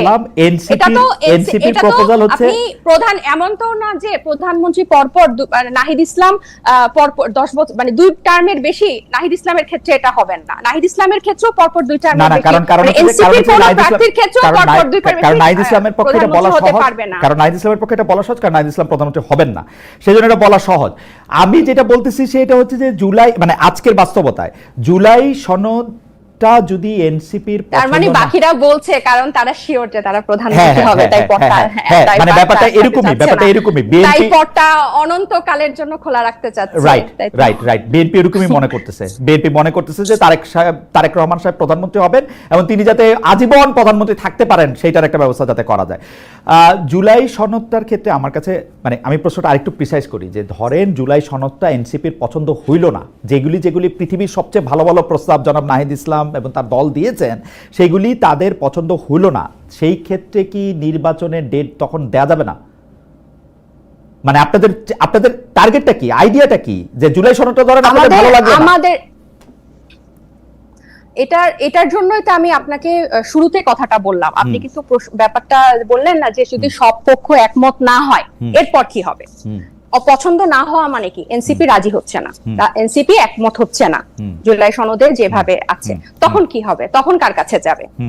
তখন আমাদের কথা হচ্ছে আপনি মানুষের কাছে জিজ্ঞাসা করেন, আপনি কি এই মানুষের কাছে জিজ্ঞেস করেন তো একটাই উপায় নির্বাচন, মানুষের কাছে তো জিজ্ঞেস করার একটাই উপায় নির্বাচন। এই 6টা উপায় বলেছে খালেদ ভাই, এই জিনিসগুলো বাস্তবায়ন করার 6টা উপায় কিন্তু জাতীয় ঐক্যমত্য কমিশন বলেছে। নির্বাচনের আগে গণভোটের মাধ্যমে, নির্বাচনের সময় গণভোটের মাধ্যমে, গণপরিষদ নির্বাচনের মাধ্যমে, নির্বাচনের আগে অধ্যাদেশের মাধ্যমে 6টা পথ কিন্তু বলেছে। শুধু নির্বাচন বাদে বাকি, শুধু নির্বাচন বাদে বাকি সবগুলো আপনি যে না সেটাও আছে শেষের দিকে, কিন্তু মানে আপনি এখন গণভোট কেমনে করবেন? আপনার সংবিধানে গণভোট নাই, সংবিধান বাদ দিয়ে গণভোট করবেন? গণ অভ্যুত্থানে সংবিধানে কি গণ অভ্যুত্থান ছিল? না, ছিল না। সংবিধানে তো গণ অভ্যুত্থান ছিল না, কিন্তু গণ অভ্যুত্থানের পরবর্তীতে সংবিধান মেনে শপথ নিছে সরকার, এই সরকার গণভোট কেমনে করবে? সেটা তো এটা এই প্রশ্ন, এই ব্যাপারটা যখনই আমরা বলি যে গণ অভ্যুত্থান বা এতগুলা রক্তপাতের পর এই সময় এটা পরিষ্কার সবাই বলে যে এই সরকার না এটা বলবেই এই সরকারের সবগুলি সাংবিধানিক সুবিধা নিয়ে তারপরে সংবিধান মানবে না, তা তো হইতে পারে না। সবগুলি সংবিধানের প্রোটেকশন নিয়ে তারপরে সংবিধান মানবে না, এটা তো হইতে পারে না। মানে এটা পরিষ্কার। আমি কি দেখতে পাচ্ছি সেটা আমি একে বলি, এবার আপনি আপনার মন্তব্য দেন। আমি দেখতে পাচ্ছি যে জুলাই সনদটা কোনোভাবেই এনসিপির পছন্দ হবে না, কারণ এনসিপি যা লিখে দিবে সেইটা যদি পুরোটা দেওয়া হয় তাহলে আবার বিএনপি পছন্দ করবে না। তখন বলা হবে যে জুলাই সনদ আমাদের পছন্দ হয় নাই, সুতরাং এখানে এখন নির্বাচন হবে না, গণভোট দাও, জাতীয় পরিষদ নির্বাচন দাও, এই দাও সেই দাও, জাতীয় নির্বাচন ছাড়া বাকি সব কিছু না। কারণ যেহেতু নাহিদ ইসলাম প্রধানমন্ত্রী হবেন না, সেহেতু নাহিদ ইসলাম অন্য কাউকে প্রধানমন্ত্রী হতে দিবেন না। আপনি বলেন না এই গণভোট দাও, গণপরিষদ দাও, এই সেই দাও, বাক্যটা এরকম না। আপনি গণভোট সরাসরি, এই যে আপনি আপনি যদি সরাসরি জিজ্ঞেস করেন যে আপনারা প্রধানমন্ত্রীর মেয়াদ 2 বছর 2 বারের বেশি চান কিনা জীবনে, ওনারা যদি বলেন গণভোটে যদি বলে যে হ্যাঁ চাই, তাহলে এটা হবে। ওনারা যদি বলে যে জাতীয় সাংবিধানিক কাউন্সিলের মাধ্যমে প্রতিটা বিষয়ে গণভোট হবে, প্রতিটা বিষয় তো আলাদা করা আছে না, প্রতিটা বিষয়ে গণভোট হবে। এত আপনি শোনেন, এই এক ব্যক্তি কেন্দ্রিক মানে একজন ব্যক্তিকে কেন্দ্র করে 3 বার সংবিধান সংশোধন হয়েছে। এত বড় একটা গণ অভ্যুত্থানের পরে কি আমরা সামান্য এই জিনিসটা করতে পারবো না? এটা আচ্ছা, এটা একটা বলেন তো, এক ব্যক্তিকে কেন্দ্র করে কোথায় 3 বার সংবিধান সংশোধন হয়েছে? 6ষ্ঠ সংশোধনী হয়েছে। এই যে আব্দুল সাত্তার আলাদা ব্যক্তি কেন্দ্র করে 3টা সংশোধনী হয়েছে, এক ব্যক্তি কেন্দ্র করে 3টা হয় নাই। এক ব্যক্তি কেন্দ্রিক মানে 3টা। আচ্ছা, মানে একজন পার্সন আমি বলছি যে এই এবং এই গণ অভ্যুত্থানটার পর আমি বলছি কেন যে এই গণভোটটাকে কেন আপনারা এটাকে একটা ঝামেলার বিষয় মনে করছেন, যে হে গণভোট, গণপরিষদ, হ্যান ত্যান, এই ব্যাপারটা কিন্তু অনেকটা হালকা হয়ে যায়। এই ব্যাপারটাকে যখন আপনি হালকা করতে চাই না, মানে আমি দেখতে পাচ্ছি খুবই ভারী, গণভোট খুবই ভারী, কিন্তু আমার কথা হচ্ছে রাজনৈতিক দলগুলো যখন একমত হবেন না, রাজনৈতিক দলগুলো, আমার এনসিপির এটা পছন্দ হবে না, বিএনপির ওটা পছন্দ হবে না, জামাতের এটা পছন্দ হবে না, গণ অধিকারের এটা পছন্দ হবে না, তাহলে এই রাষ্ট্রের মালিকানা তো শুধু এই গুটি কয়েক রাজনৈতিক দল না, এই রাষ্ট্রের মালিকা তো জনগণ। এই আমি যখন গণ অভ্যুত্থানে অংশ নেই, আমি তো কোনো রাজনৈতিক দলের হয়ে অংশ নেই নাই। যে সবজিওয়ালা মারা গেছে, রিয়া গোপের মা বাবা, আহাদের মা বাবা, এরা তো কোনো রাজনীতি করছে না। যে ভ্যান চালক, যে রংওয়ালা, কিন্তু সরকারের উপদেষ্টা হইছেন আপনারা আর ছাত্ররা। ভ্যানওয়ালা সবজিওয়ালারা তো নাই এখানে। কারণ এই ছাত্রদের গণ অভ্যুত্থানে, এবং শুনেন খালেদ ভাই, এই জিনিসটা হচ্ছে কথার পিঠে কথা বলার জন্য, গণ অভ্যুত্থানের নেতৃত্ব দানকারী ছাত্ররাই ওখানে উপদেষ্টা হিসেবে গেছে। এই আলোচনা, এই ডিবেট অনেক আগে শেষ। এবং আমরা যে সংবিধান, এই যে সিস্টেম পরিবর্তনের কথা বলছি বা গণতান্ত্রিক বলছি, ওই সবজিওয়ালা, ওই গার্মেন্টস এর মেয়ে যাতে একটা পথ সৃষ্টি হয়। আমি যে রাজনীতিতে আসব, আমি একটা প্রিভিলেজ মনে করি নিজেকে, আমি একজন প্রিভিলেজ শহুরে মেয়ে হয়ে যে আমি রাজনীতিতে আসব, এই পথ কিন্তু গত দশকগুলাতে আমি কখনো দেখি নাই, কিন্তু এখন এই পথটা সৃষ্টি করা লাগবে। আমার মনে হয় আপনি আরেকটু ভালো করে দেখতেও পারেন, তাইলে হয়তো আরো কিছু সিমিলারিটিস আপনি দেখবেন। আমরা আবার আসবো আপনার কাছে। আমি জনাব সাইদ আব্দুল্লাহ, আপনার কাছে বলতে চাই বা আপনার কাছে জানতে চাই যে আসলে যে জায়গায় আমরা ছিলাম সেই জায়গা থেকে আমি যদি আপনাকে বলি যে সিস্টেমের পরিবর্তন দিয়ে আপনি আসলে শুরু করেছিলেন, রাজনৈতিক দলগুলোর অবস্থান দিয়ে আপনি কথা বলেছিলেন, কিন্তু আমরা যে রাজনৈতিক দলকে এখন আসলে ক্ষমতার কাছাকাছি যাওয়ার জন্য, যেটি ডক্টর জাবিন বললেন যে দুবার প্রধানমন্ত্রী থাকবেন কিনা পরপরের বেশি, দুবার বা লাগাতার একবার দুবার, নাকি পরপর দুবার, নাকি তিনবার, এইটা নিয়ে যখন তারা কথা বলে তখন আমরা স্পষ্ট বুঝতে পারি যে তারা আর কোনোদিন কোনো সংস্কার করবে না। এবং সংস্কার যে করবে না এইটা বলে তারা যেন তেন রকমে একটা শুধু নির্বাচন চায় এবং ক্ষমতায় যাওয়ার পরে তারা সেইটাই করবে যেটা তারা করতেছিল। আমি এই ব্যাপারটাকে একটু ব্যাখ্যা করি। 15 বছর পরে নির্বাচনের যাওয়া এবং কি কি বিষয় নিয়ে তারা কাজ করবে সেটা যদি আমি পিছনে ফিরি, তাহলে আমি আওয়ামী লীগের দুঃশাসন দেখতে পাই, কিন্তু বিএনপির কি চেঞ্জ আমরা দেখি যে বিএনপি এখন দাবি করতেছে যে তারা সবচেয়ে সংখ্যাগরিষ্ঠ লোক, তাদেরই মানুষ ভোট দিবে, তাদেরকেই প্রধানমন্ত্রী বানাবে। কেন, কি করছে বিএনপি? ভাই, এটা দেখার জন্য তো ইলেকশন দরকার। আমার কথা, বিএনপি কে যদি মানুষ না পছন্দ করে ভোট দিয়ে নির্বাচিত করবে না? খুবই সিম্পল উত্তর। মানে এইটা তো আমি বা আপনি, আমরা কি এটা ঠিক করে দিতে পারি যে বিএনপি কে কে দেখতে পারলো না পারলো না? বিএনপি যদি অপকর্ম করে, বিএনপি কে যদি পছন্দ না করে, বিএনপি একটা ফেয়ার ইলেকশনে বিএনপি হেরে যাবে না। কিন্তু সাইদ আব্দুল্লাহ, আপনি ফেয়ার ইলেকশন বলতে কি বুঝেন? আপনি যদি নির্বাচনের এই কাঠামোগত সংস্কারটা আপনি না করেন, তাইলে আমার মতো লোক ধানের শীষের একটা মার্কা নিয়ে গিয়ে এবং বিএনপি অফিস থেকে কারি কারি টাকা নিয়ে গিয়ে আমি ভোট কিনে চলে আসবো। তো আমি তো হুন্ডা এবং গুন্ডা দিয়ে ইলেকশন প্রভাবিত করব, আমি তো ফেয়ার ইলেকশন পাবো না। ব্যাপারটা হলো কি খালেদ ভাই, বিগত আমার মনে হয় যে অনেকগুলা টার্ম আমরা শুধুমাত্র ওই আমি ডামির ভোট, নৈশ ভোট সবকিছু দেখে আমাদের কাছে মনেই হচ্ছে যে সামনেও এটাই হবে। তো তাহলে আমি বলতে চাই, এই মুহূর্তে দাঁড়িয়ে গণ অভ্যুত্থানের প্রায় 10 মাস শেষ হয়ে গেল। ডক্টর মোহাম্মদ ইউনূস অন্তত পক্ষে, তার তো শুধু ইলেকশন কমিশন না, তার তো পুলিশ বলেন, সাসিবিক জায়গা বলেন, এই জায়গাগুলো তো সংস্কারের একটা ম্যান্ডেট তার আছেন। সো তাহলে কি সংস্কার হইলো যে আবার ওই শেষটাতে ভোট চুরি করার মতো পদ্ধতিটা থাকলো? আইন শৃঙ্খলা বাহিনীর কি সংস্কার হইলো না? তো সংস্কার হয় নাই। তো সবগুলি জায়গায় বিএনপির লোক বসে আছে, সবগুলি জায়গায় বিএনপির লোক বসে আছে, সংস্কার কেমনে হবে? যেখানে বিএনপির লোক নাই সেখানে জামাতের লোক আছে, অল্প কিছু এনসিপির লোক আছে, এই তো। তো প্রপোর্শনাল, আমার কথা যেটা আমি ওই আলাপে যাওয়ার আগে সবচেয়ে আগে একটা পয়েন্ট খুবই ক্লিয়ারলি বলতে চাই। খালেদ ভাই, আপনি যখন বললেন যে প্রত্যেকটা জায়গায় বিএনপির লোকই বসে আছে, আমি একেবারে থিওরিটিক্যাল ভাবে যদি চলে যাই, এই আলোচনাটা আমার কাছে মনে হয় যে একটু প্রবলেমেটিক এই কারণে, ডক্টর মোহাম্মদ ইউনূস যখন ক্ষমতায় এসে বসেন, উনি খুব ক্লিয়ারলি বলেছিলেন যে তার নিয়োগকর্তা হলো ছাত্ররা। এবং অনেক জায়গায়, কেন এই সরকারের ভেতর আপনি যে বললেন সব জায়গায় বিএনপির লোক বসে আছে, ছাত্র প্রতিনিধি 2 জন বসে আছে না এখনো সরকারের ভেতরে?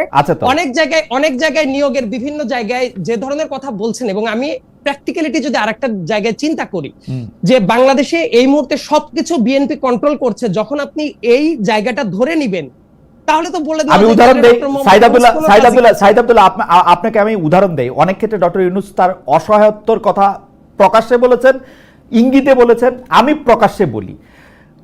এই সরকার ক্ষমতা আসার একদিনের মাথায় বেগম জিয়ার, হ্যাঁ এটা অন্যায় মামলা, রায় হয়েছে। 2 নাম্বার ক্ষেত্রে তারেক রহমান সাহেবের বিরুদ্ধে যতগুলি মামলা হয়েছিল সবগুলি মামলা ইন অ্যাবসেন্সিয়া খালাস হয়েছে, কিন্তু ইন অ্যাবসেন্সিয়া তার পক্ষে তিনি রায় পেয়েছেন। তিনি এখনো বিদেশে বসে আছেন, তিনি ইন অ্যাবসেন্সিয়া রায় পেয়েছেন আগের রায়ের প্রতি অনাস্থা বা আগের আদালতের প্রতি অনাস্থা প্রকাশ করে। এটা মানে খুব কমন ঘটনা না, কিন্তু আপনি আইনের ছাত্র, আপনি জানেন। ওনার তো এই আদালতে আইসা বলতে হবে যে আমি এখন হাজির হয়েছি, আমি এখন আপনার উপর আস্থা আনতেছি। উনি আস্থা ছাড়াই কিন্তু উনি সব বিষয়ে উনার পক্ষে রায় পাইছেন। প্রতিটা জায়গায় আপনি নির্বাচন কমিশনের কথা যদি আপনি বলেন, নির্বাচন কমিশনের মধ্যে আপনি ইশাক সাহেবের ঘটনা নিয়ে আপনি একটা আনহোলি হেস্ট দেখতে পান নাই? যে আপনার কাছে মনে হয় না যে নির্বাচন কমিশন? জি জি, আপনি বলেন। আপনি যখন এই পয়েন্টগুলো তুলছেন, তাহলে তো আরেকটা পয়েন্টে তো আপনি বিএনপির মামলাগুলো শেষ হয়ে যাচ্ছে। ইউনূস সাহেবটাও দেখতে পাচ্ছি, ইউনূস সাহেবটাও দেখতে পাচ্ছি, ডক্টর মোহাম্মদ ইউনূস হ্যাঁ ইউনূস সাহেবটাও দেখতে পাচ্ছি, হ্যাঁ হ্যাঁ ইউনূস সাহেবটাও দেখতে পাচ্ছি। সেটা এক ধরনের ট্রেডিং হচ্ছে, সেটা এক ধরনের ট্রেডিং হচ্ছে ইউনূস সাহেবের সাথে বিএনপির, ইউনূস সাহেবের সাথে বিএনপির ট্রেডিং হচ্ছে এটা। আমি আর আপনি তো দেখি নাই এটা, আপনি দেখেছেন? আমি তো দেখতে পাচ্ছি, আমি তো দেখতে পাচ্ছি যে এর বেনিফিশিয়ারি, আমি তো বেনিফিশিয়ারি থেকে দেখবো। আমি তো দেখতে পাচ্ছি যে এই সরকার ক্ষমতায় থাকার বেনিফিশিয়ারি হচ্ছে ইউনূস সাহেব এবং বিএনপি, আর অন্য কেউ বেনিফিশিয়ারি নাই, অল্প বেনিফিশিয়ারি। এনসিপি কম, ওই যে দুইজন উপদেষ্টা আছে ফ্ল্যাগ লাগায় ঘুরে বেড়াচ্ছে। আছে এটার আবার একটা ঘটনাও আছে। ধরেন যে বিভিন্ন জায়গায় তাদের যে স্টেকের সংখ্যাটা, বাংলাদেশে তো অতীতে মোটা দাগে তো দুইটা দলই ছিল, জামাত ছিল, এনসিপি নতুন দল, তাদের সংখ্যার অনুপাতে দেখা যাবে যে তারা ওই পরিমাণ বেনিফিটটা পাচ্ছে। আপনি তো একদিন এসে যদি বলেন এই মুহূর্তে আওয়ামী লীগ নাই, তাহলে বিএনপিও কোথাও থাকবে না, এর মিনিং হলো তাহলে ওই জায়গাগুলোতে কারা থাকবে? এই বেনিফিটের প্রশ্নটা যখন আপনি করলেন, এর মিনিংটা হলো ইউনূস সাহেবও বেনিফিট নিচ্ছেন, বিএনপিরও যদি কথা বলেন আছে, জামাত বলেন, জামাত বেনিফিট পাচ্ছে না। তার বাইরেও তো জনগণ আছে ভাই, যারা বিএনপি, জনগণ তো অবশ্যই আছে, কিন্তু এককেন্দ্রিক ভাবে আমার মনে হয় যে ওইভাবে বলাটা আসলে খুব একটা সমীচীন হলো কিনা আমার একটু সন্দেহ লাগছে। প্রত্যেকেই এই জায়গাটা আসার জায়গাটা ছিল, কিন্তু একটা দল বেনিফিট পাচ্ছে, সব জায়গায় বসে আছে, এই কথাটা আমার মনে হয় যে মানে কারেক্ট। আচ্ছা, আমি একটু কারেক্ট করি, আমাকে একটা দল বেশিরভাগ ভালো জায়গায় বসে আছে এবং বেশিরভাগ বেনিফিট পাচ্ছে। একটা দল বেশি, এটা কে ঠিক করবে? এই প্যারামিটারটা কে ঠিক করবে? এটা তো প্যারামিটারের প্রশ্ন না, আমি হচ্ছে যে উপসংহারটা দেখতে পাচ্ছি, আমি ফলত আমি গাছ থেকে কি ফল পড়তেছে সেটা দেখতে পাচ্ছি, এবং বিএনপির হুঙ্কার দেখতে পাচ্ছি, বিএনপির হুঙ্কার দেখতে পাচ্ছি ক্ষমতায় আসার আগেই। হুঙ্কার আরো অনেকেরই দেখতে পাচ্ছেন। হুঙ্কার যে ছাত্রটা বিশ্ববিদ্যালয়ের হলে ছিল, সেই ছাত্রটা মানে বিশ্ববিদ্যালয়ের হল থেকে বের হয়ে গিয়ে এখন এত বেশি পাওয়ার দেখাচ্ছে বিভিন্ন জায়গায়, এই চিত্রটাও তো দেখেছেন। কারণ তার মানে হলো তার পাওয়ার তো রক্তে কিনা, বিভিন্ন জায়গায় দেখেছেন। সাইদ আব্দুল্লাহ তার পাওয়ার তো রক্তে কেনা। তো আপনার কি মনে হয় যে পাওয়ার, বিএনপির পাওয়ারটা তো উড়ে এসে জুড়ে বসা? না, অ্যাবসলিউটলি নো খালেদ ভাই, এটা টোটালি অপোজ করার মতো একটা জায়গা। উড়ে এসে জুড়ে বসা যখন আপনি বললেন, ঠিক আছে, আপনি অপোজ করেন, আপনি বিশ্বাস করেন খালেদ ভাই? আপনি এটা বিশ্বাস করেন? না, আমার বিশ্বাসের কথা আপনি বাদ দেন, আমার বিশ্বাসের কথা বাদ দেন খালেদ ভাই, আমার বিশ্বাসের কথা বাদ দেন। আমি অত্যন্ত রেসপেক্টফুল আমি বলছি, আপনি তো বললেন এটা উড়ে এসে জুড়ে বসে। আচ্ছা, এটাকে আমি উদ্ধৃতি চিহ্নের মধ্যে দিলাম যে কেউ কেউ বলতেছে, কেউ কেউ, কিন্তু এনসিপির বা যে ছাত্রের কথা আপনি, ছাত্রছাত্রীর কথা আপনি বলতেছেন, তার যে অধিকারটা আদায়ের জন্য যে সে রক্ত দিছে সেটা আমি চোখে দেখছি। বিএনপিটা আমি কানে শুনছি। এবার বলেন, আপনি কানে শুনেছেন, তার মানে কেন বিএনপির কেউ মারা যায় নাই খালেদ ভাই? মারা গেছে। আপনি যখন বলছেন বিএনপির মারা গেছে, প্রথম যে ছাত্র আমাদের বন্ধুরা যাদেরকে আমরা মারা যেতে দেখেছি আমাদের এই আন্দোলনের অংশে, প্রথম কয়েকজনের নাম বলে তো ওয়াসিম আকরামের নামও চলে আসবে, চট্টগ্রামের, সে বিএনপি উইং এর ছিল, এবং একই সাথে বিএনপির হিউজ নাম্বার একজন মানুষ মারা গেছে, জামাতেরও অনেকে মারা গেছে। সো আপনি যদি বলেন যে ছাত্ররাই শুধুমাত্র রক্ত দিয়ে কেনা, এই ব্যাপারটা আমি এই আন্দোলনের একটা অংশ হিসেবে আমি খুবই তীব্রভাবে দ্বিমত পোষণ করলাম। এই জায়গায় রাজনৈতিক দল থেকে শুরু করে প্রত্যেকেরই খুব বড় রকমের স্টেক আছে। সো তাদের রক্তগুলো আমার মনে হয় যে সবার দেখা উচিত খালেদ ভাই। যদি আমরা না দেখি তাহলে কেউ আমাদের বলতেই পারে রাজনৈতিক দলগুলো, কিন্তু রাজনৈতিক দলগুলো না, সাইদ আব্দুল্লাহ আপনি রাগ করেন না, এবং যারা বিএনপির সমর্থক আছে তারাও রাগ করেন না, কিন্তু আমি জিনিসটারে যেভাবে দেখি সেভাবে আমি বলি যে রাজনৈতিক দলগুলির অংশগ্রহণ ছিল, কিন্তু বিএনপিকেও কিন্তু বারবার বলতে হয়েছে যে এটা একটা রাজনৈতিক আন্দোলন না, যাতে সব মানুষের আন্দোলন এটা হয়। তো এই সব মানুষের আন্দোলনটাকে কারা নেতৃত্ব দিছে? ছাত্র জনতারাই নেতৃত্ব দিছে। এটা ছাত্ররা সামনে ছিল, ছাত্রদের সামনে থেকে উৎসাহী হয়ে আরো অনেকে আসছে, আমরাও এটার মধ্যে, আপনি অনেক প্রত্যক্ষভাবে অংশগ্রহণ করেছেন, আমরাও একটু দূরবর্তীভাবে অংশগ্রহণ করছি, কিন্তু উদ্দেশ্যটা ছিল সিস্টেমটা পাল্টানো, যেটা আপনি এটার মধ্যে শুরু করছিলেন। এখন আপনি শুধু আপনার একটা প্রেফারেন্সের জন্য ওই সিস্টেমটার কাছেই আবার মানে আটকে থাকতেছেন কিনা, কখনোই বলছি না আমি কিন্তু কখনোই বলি নাই এক্স্যাক্টলি অ্যাজ ইট ইজ সিস্টেমটা থাকবে, এটা আমি কখনোই মনে করি না। অনেক জায়গায় চেঞ্জ আসার দরকারটা আছে, কিন্তু বর্তমানের সংকটটা কোথায় চলে গেছে খালেদ ভাই, প্রথম কথা আমি কিন্তু ব্যক্তিগতভাবে যেটা মনে করি, এই আন্দোলনটা, গণ অভ্যুত্থানটা, এটা সবার মানে সবার, এমনকি আপনাদের মতো যারা জার্নালিস্ট আছেন তারাও কি পরিমাণ ত্যাগ স্বীকার করেছেন না।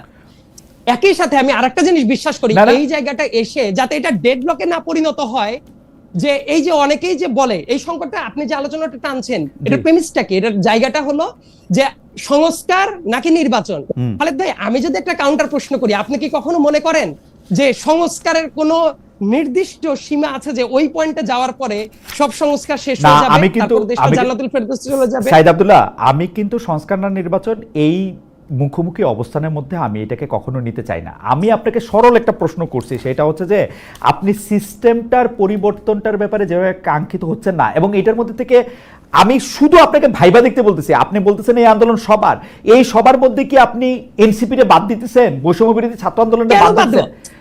তো বাদ না দেন, তাহলে তাদের রাখেন, তাহলে তাদের রাখেন। হ্যাঁ, তাদের যখন আপনি রাখবেন, হ্যাঁ তাদের যখন রাখবেন তখন তাদের কথাটা শোনার জায়গাটাও তো আপনার রাখতে হবে না? অবশ্যই সবাই তো মতামত দিবে, আমি যেটা তাদেরকে তো আপনি বিলিভ করি, হ্যাঁ অবশ্যই সবার মতামতটা থাকা উচিত, এবং সব মতামতের পর ভিত্তি করে আমরা বোধহয় একটা গ্রাউন্ডে চলে আসতে পারি।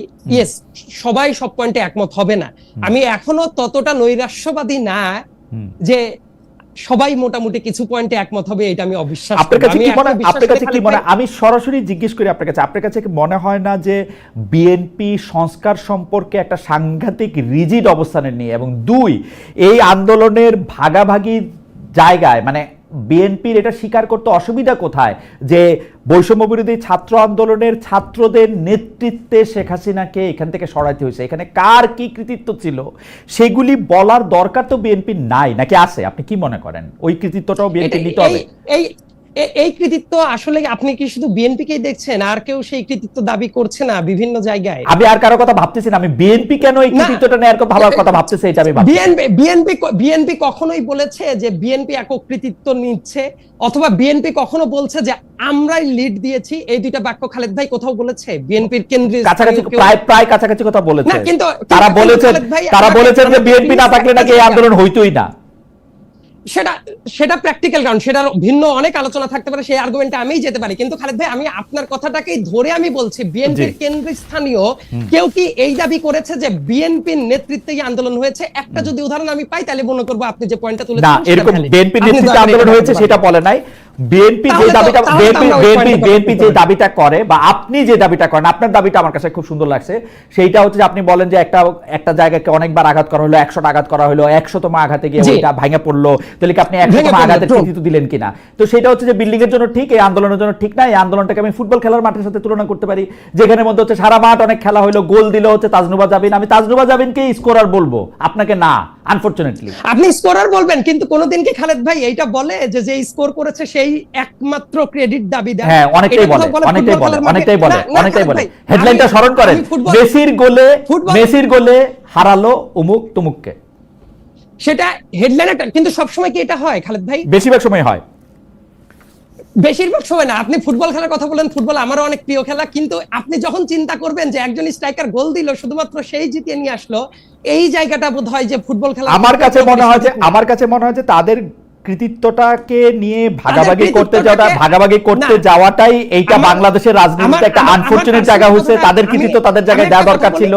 এবং একটা কথা বলি খালেদ ভাই, আমার পার্সোনাল অপিনিয়নটা বলি, আমার মনে হয় যে তাহলে আপনি একটু খুশি হবেন। জি, যারা আন্দোলন করেছে আমরা তো সবাই সহযোদ্ধা মানুষ, এবং আমি দৃঢ়ভাবে বিশ্বাস করি এই আন্দোলনটা যখন থেকে শুরু হয়েছে, এই যে বৈষম্য বিরোধী ছাত্ররা যারা ছিল তারা নেতৃত্বস্থানীয় জায়গায় ছিল, এইটা কেউ অস্বীকার করা কারো জন্যই কখনোই উচিত হবে না।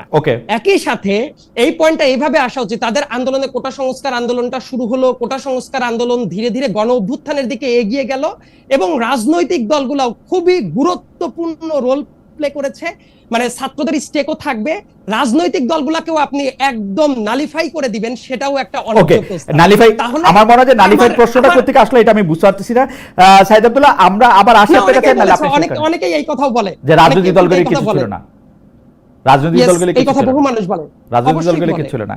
আমি কিন্তু উল্টাটা দেখি সাইদ আব্দুল্লাহ, আপনি এটা একটু বিবেচনা করে দেখবেন। আপনি দেখবেন বিএনপির লোকেরা বলে মানে কি করলে জানি কে ভেসে যাবে। বিএনপির লোকেরা বলে দৌড়ানি দিলে বঙ্গোপসাগরে গিয়ে পড়বে। আরেকজন বলে, এরকম রেটরিক কি শুধু বিএনপির লোকজন বলছে, অন্য কেউই বলছে না? সংস্কার প্রস্তাব না মানলে সেই প্রস্তাবটা কোরআন শরীফেরই বিরোধিতা করা হবে, এমন কথা কেউ বলে না? ও হ্যাঁ হ্যাঁ, এগুলিও বলে। আবার এনসিপিরও অনেকে এমন কথাবার্তা বলে যেটা রাজনৈতিক দলকে, যেমন দুই একটা বলেন তো, আমার চোখে লাগে নাকি? যেমন শেষ করে ওকে সাইদ আব্দুল্লাহ, আসতেছি আপনার কাছে। সাইদ আব্দুল্লাহ, আসতেছি আপনার কাছে। খুবই খুবই খুবই জমে উঠেছে আলোচনা, খুবই মানে জীবন প্রাণ দিয়ে সাইদ আব্দুল্লাহ আমাকে বোঝাতে চেষ্টা করছেন। আমি খুবই কি বলবো যে খুবই ছাত্রের মতো বুঝতে চেষ্টা করতেছি। আমি মনোযোগ দিচ্ছি কিন্তু সাইদ আব্দুল্লাহ, আমি মনোযোগ দিচ্ছি কিন্তু নেত্রীর কাছে একটু জানতে চাই ডক্টর জাবিন, আমরা এই বিষয়টা বারবার খেয়াল করতেছি, কার কি আচরণ করা উচিত, অর্থাৎ সাংবাদিকরা কেমন সাংবাদিকতা করা উচিত সেটা শিখাতে যাচ্ছেন আপনাদের নেতা, সেনাবাহিনীর লোকেরা কি করবেন সেটা শিখাতে যেতেছেন আপনার নেতা, বিএনপি কেমন আচরণ করবেন সেটা শিখাতে যেতেছেন আপনার নেতা, এমনকি ডক্টর ইউনূসের কি করা উচিত, কিভাবে রাষ্ট্র পরিচালনা করে সেই শিক্ষা আপনারা দিচ্ছেন। আপনাদের মানে আপনাদের মতামত দেখে মনে হচ্ছে যে মানে এভরিথিং আপনারা যেভাবে বলবেন সেভাবেই আসলে পরবর্তীতে সব রাষ্ট্রের সিদ্ধান্ত দিতে হবে, এইটা আপনারা আসলে দলগতভাবে খুব মনে করেন কিনা? আর আমি আপনাকে ছোট দুই একটা জিনিস একটু মনে করে দিতে চাই, আপনি যদি একসাথে একটু বলেন। এর আগের বার যখন আমার সাথে এনসিপি নেতা নেত্রীদের দেখা হয়েছিল এবং যখন আপনিও এই কথা বলেছিলেন যে আপনারা আসলে এটাকে আপনাদের আয় ব্যয়ের হিসাব, আপনারা কিভাবে দলটি পরিচালনা করবেন, অর্থনৈতিক কাঠামো কি হবে সেটি আপনারা বলবেন। আমি একটু ছোট করে যোগ করতে চাই, আপনি এটি দিয়েই শুরু করতে পারেন যে আপনারা কি দল থেকে কোনো বেতন নিচ্ছেন, ইয়ার হোল টাইমারদের মতো? কমিউনিস্ট পার্টির হোল টাইমাররা যেমন বেতন নিতেন এখান থেকে, এনসিপি নাহিদ ইসলাম কি আহ্বায়ক হিসাবে কোনো বেতন পান? যদি না পান তাইলে এখন তার পেশাটা কি আসলে? আপনার কাছে একটু যেতে চাই। আচ্ছা, শুরু থেকেই শুরু করি, যেহেতু শুরুর প্রশ্নগুলো একটু ওই আগের আলোচনার সাথে প্রাসঙ্গিক ছিল। আসলে সাংবাদিক বা বিএনপি বা অন্য কাউকে শিখানোর মতো ওরকম আমার মনে হয় না এটা করছে। আমরা বিভিন্ন ঘটনার প্রেক্ষিতে হয়তো বক্তব্য রাখতে গিয়ে এটা বলছি। আপনি নিশ্চয়ই লক্ষ্য করে থাকবেন আমাদের প্রত্যেকটা সদস্যের বিরুদ্ধে, নেতার বিরুদ্ধে কিন্তু খুব সিস্টেমেটিক্যালি খুব মিথ্যাচার হচ্ছে, এবং প্রত্যেকটারই কিন্তু জবাব দিতে হচ্ছে। কেউ কোথাও একটা কৈফিয়ত দিতে হচ্ছে, সেটা নিয়েও একটা বিতর্ক হচ্ছে। কারো বাবার বাসায় 1200 বস্তা চাল পাওয়া গেছে, সেটাও একটা মিথ্যা ইয়া হচ্ছে। এবং সত্য তো কিছু আছে না, এটা যেটা সত্য হচ্ছে সেটা কিন্তু মানে যদি প্রমাণের ভিত্তিতে করা হয়, আমাদের যেহেতু শৃঙ্খলা কমিটি আছে এবং আমি আপনাকে দায়িত্ব নিয়ে বলতে পারি, আমি যেহেতু ওই কমিটির একজন সদস্য, এমন অনেক অভিযোগ আমরা তদন্ত করছি যেটা আসলে মিডিয়াতে আসছে না। কিন্তু আমি ব্যক্তিগতভাবে খুব হ্যাপি যে এরকম একটা নতুন দল এই ধরনের কমপ্লেইনকে আমলে নিয়ে সেটার ব্যবস্থা করছে। সো ওইটা আসলে একটা দিক, আমরা কিন্তু প্রত্যেকটাই অ্যাড্রেস করছি। এবং কিন্তু যেটা আমাদের ইভেন হান্নান মাসুদ কিন্তু ভুল স্বীকার করে প্রকাশ্যে ক্ষমাও চেয়েছে। তো এরকম দৃষ্টান্ত আমরা স্থাপন করার চেষ্টা করছি। এখন বাকিটা তো পরেরটা তো পরে জানা যাবে। কিন্তু যেগুলো সত্য না সেটা মানে যেগুলো মিথ্যাচার, সেগুলো আমরা বলতে গিয়ে আরেকটা যেটা হয় যে, আমি যদিও এখানে নতুন, মানে যেটা হয় যে একটা বক্তব্য দেওয়ার পর আগে পিছে এডিট করে যেটা দিয়ে টুইস্ট হবে, যেটা দিয়ে বিভাজন হবে, যেটা দিয়ে বিতর্ক হবে, অহেতুক মূল জায়গা থেকে ফোকাস থেকে সরে গিয়ে ওসব বিষয় দেখা যায় যে পেপার পত্রিকায় বা ফটো কার্ডে বা সোশ্যাল মিডিয়াতে আসছে। তো এইটাতে আমরা যেহেতু নতুন, আমাদেরকে ওগুলোতে এত বেশি এঙ্গেজ হতে হয়।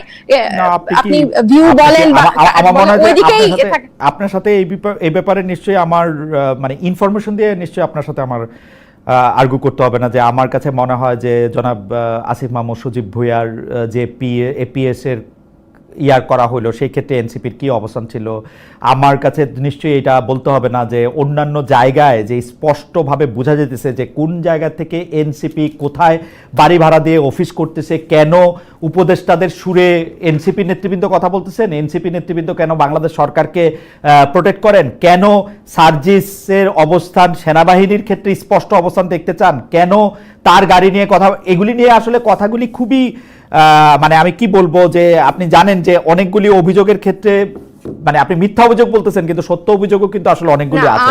মানে আপনারা টেকনিক্যাল তর্ক করছেন যে আপনারা টেকনিক্যাল, নাহিদ সাহেব আমি সর্বশেষটা বলি, আপনি টেকনিক্যাল তর্ক করছেন নাহিদ সাহেব তার এপিএস নগদের বোর্ডে যায় নাই, গেছে হচ্ছে উনি চলে যাওয়ার পরে আরেকজন সরকারের এপিএস। আপনারা ওইটা বলতেছেন না, আপনারা বলতেছেন মানব জমিনের সে স্লিপটা নিয়া, যে মানব জমিন একটা স্লিপ করছে যে এই মানব কোন জমিন সরকারের যখন সময় এই রিপোর্টটা করলো, জি। মানব জমিন যখন এই রিপোর্টটা করলো, সেখানে কিন্তু সে নাহিদ ইসলামের এপিএসসি বলেছে, তারা এটা এবং এটা নিয়ে কিন্তু স্বীকারও করেছে যে এটা এবং তারা একটা ফোন দিয়ে কিন্তু দুজনের কাউকে জিজ্ঞেস করে নাই যে এরকম একটা অভিযোগ আপনি আসছে, জানেন না তাদেরকে ফোন দিয়ে জিজ্ঞেস করা আপনি হয়েছে কিনা? সাংবিধান তাদেরকে সেটা জিজ্ঞেস তো করা বলাই হয়েছে। হয়েছে, তারা দুইজনই বলেছে যে ফোন দিয়ে জিজ্ঞেস করা হয় না। আমি কেন না জেনে কেন তারা ফোন দিয়ে জিজ্ঞেস করা হয় না, তারা বলছে কারণ তারা ফোন ধরেন না। আমি নিজেও তাদেরকে অসংখ্যবার ট্রাই করছি, তাদেরকে ফোনে পাওয়া যায় না। এটার মানে না কিন্তু তাদেরকে জিজ্ঞেস করা হয় নাই, দে আর নট অ্যাভেলেবল। না এটা মানে এটা কিন্তু দুইটা কথা, এটা কিন্তু দুইটা কথা। না তাদেরকে ফোন দিয়ে জিজ্ঞেস করার অনেক চেষ্টা করা হয়েছে, আমি জানি। আপনি তো তাদের বিরুদ্ধে কোনো ধরনের রিপোর্ট করেন নাই, কিন্তু যে সাংবাদিক দায়িত্ব নিয়ে এই ধরনের রিপোর্ট করবে তার তো একটা দায়বদ্ধতা আছে। টেকনিক্যালি উনি এপিএস ছিলেন না নাহিদ সাহেব, নাহিদ সাহেব চলে যাওয়ার পরে উনি এপিএস হয়েছেন ফয়েজ তাইবের। Not technically it was his PS. এটা তো এখন বর্তমান যে আরপিএস, এবং সেটা দুই পক্ষই, তো ফয়েজ আহমেদ সাহেবও এটা ডিটেইলস এটা লিখেছেন। এটা আমার মনে হয় না যে ওখানে এটা আপনার অদেখা আছে এবং ওখানে যাওয়ার দরকার আছে। এই আমাদের এই আর্গুমেন্টটা বা এই প্রসঙ্গটা আসলো কোত্থেকে যে আমরা সবাইকে শিখাচ্ছি?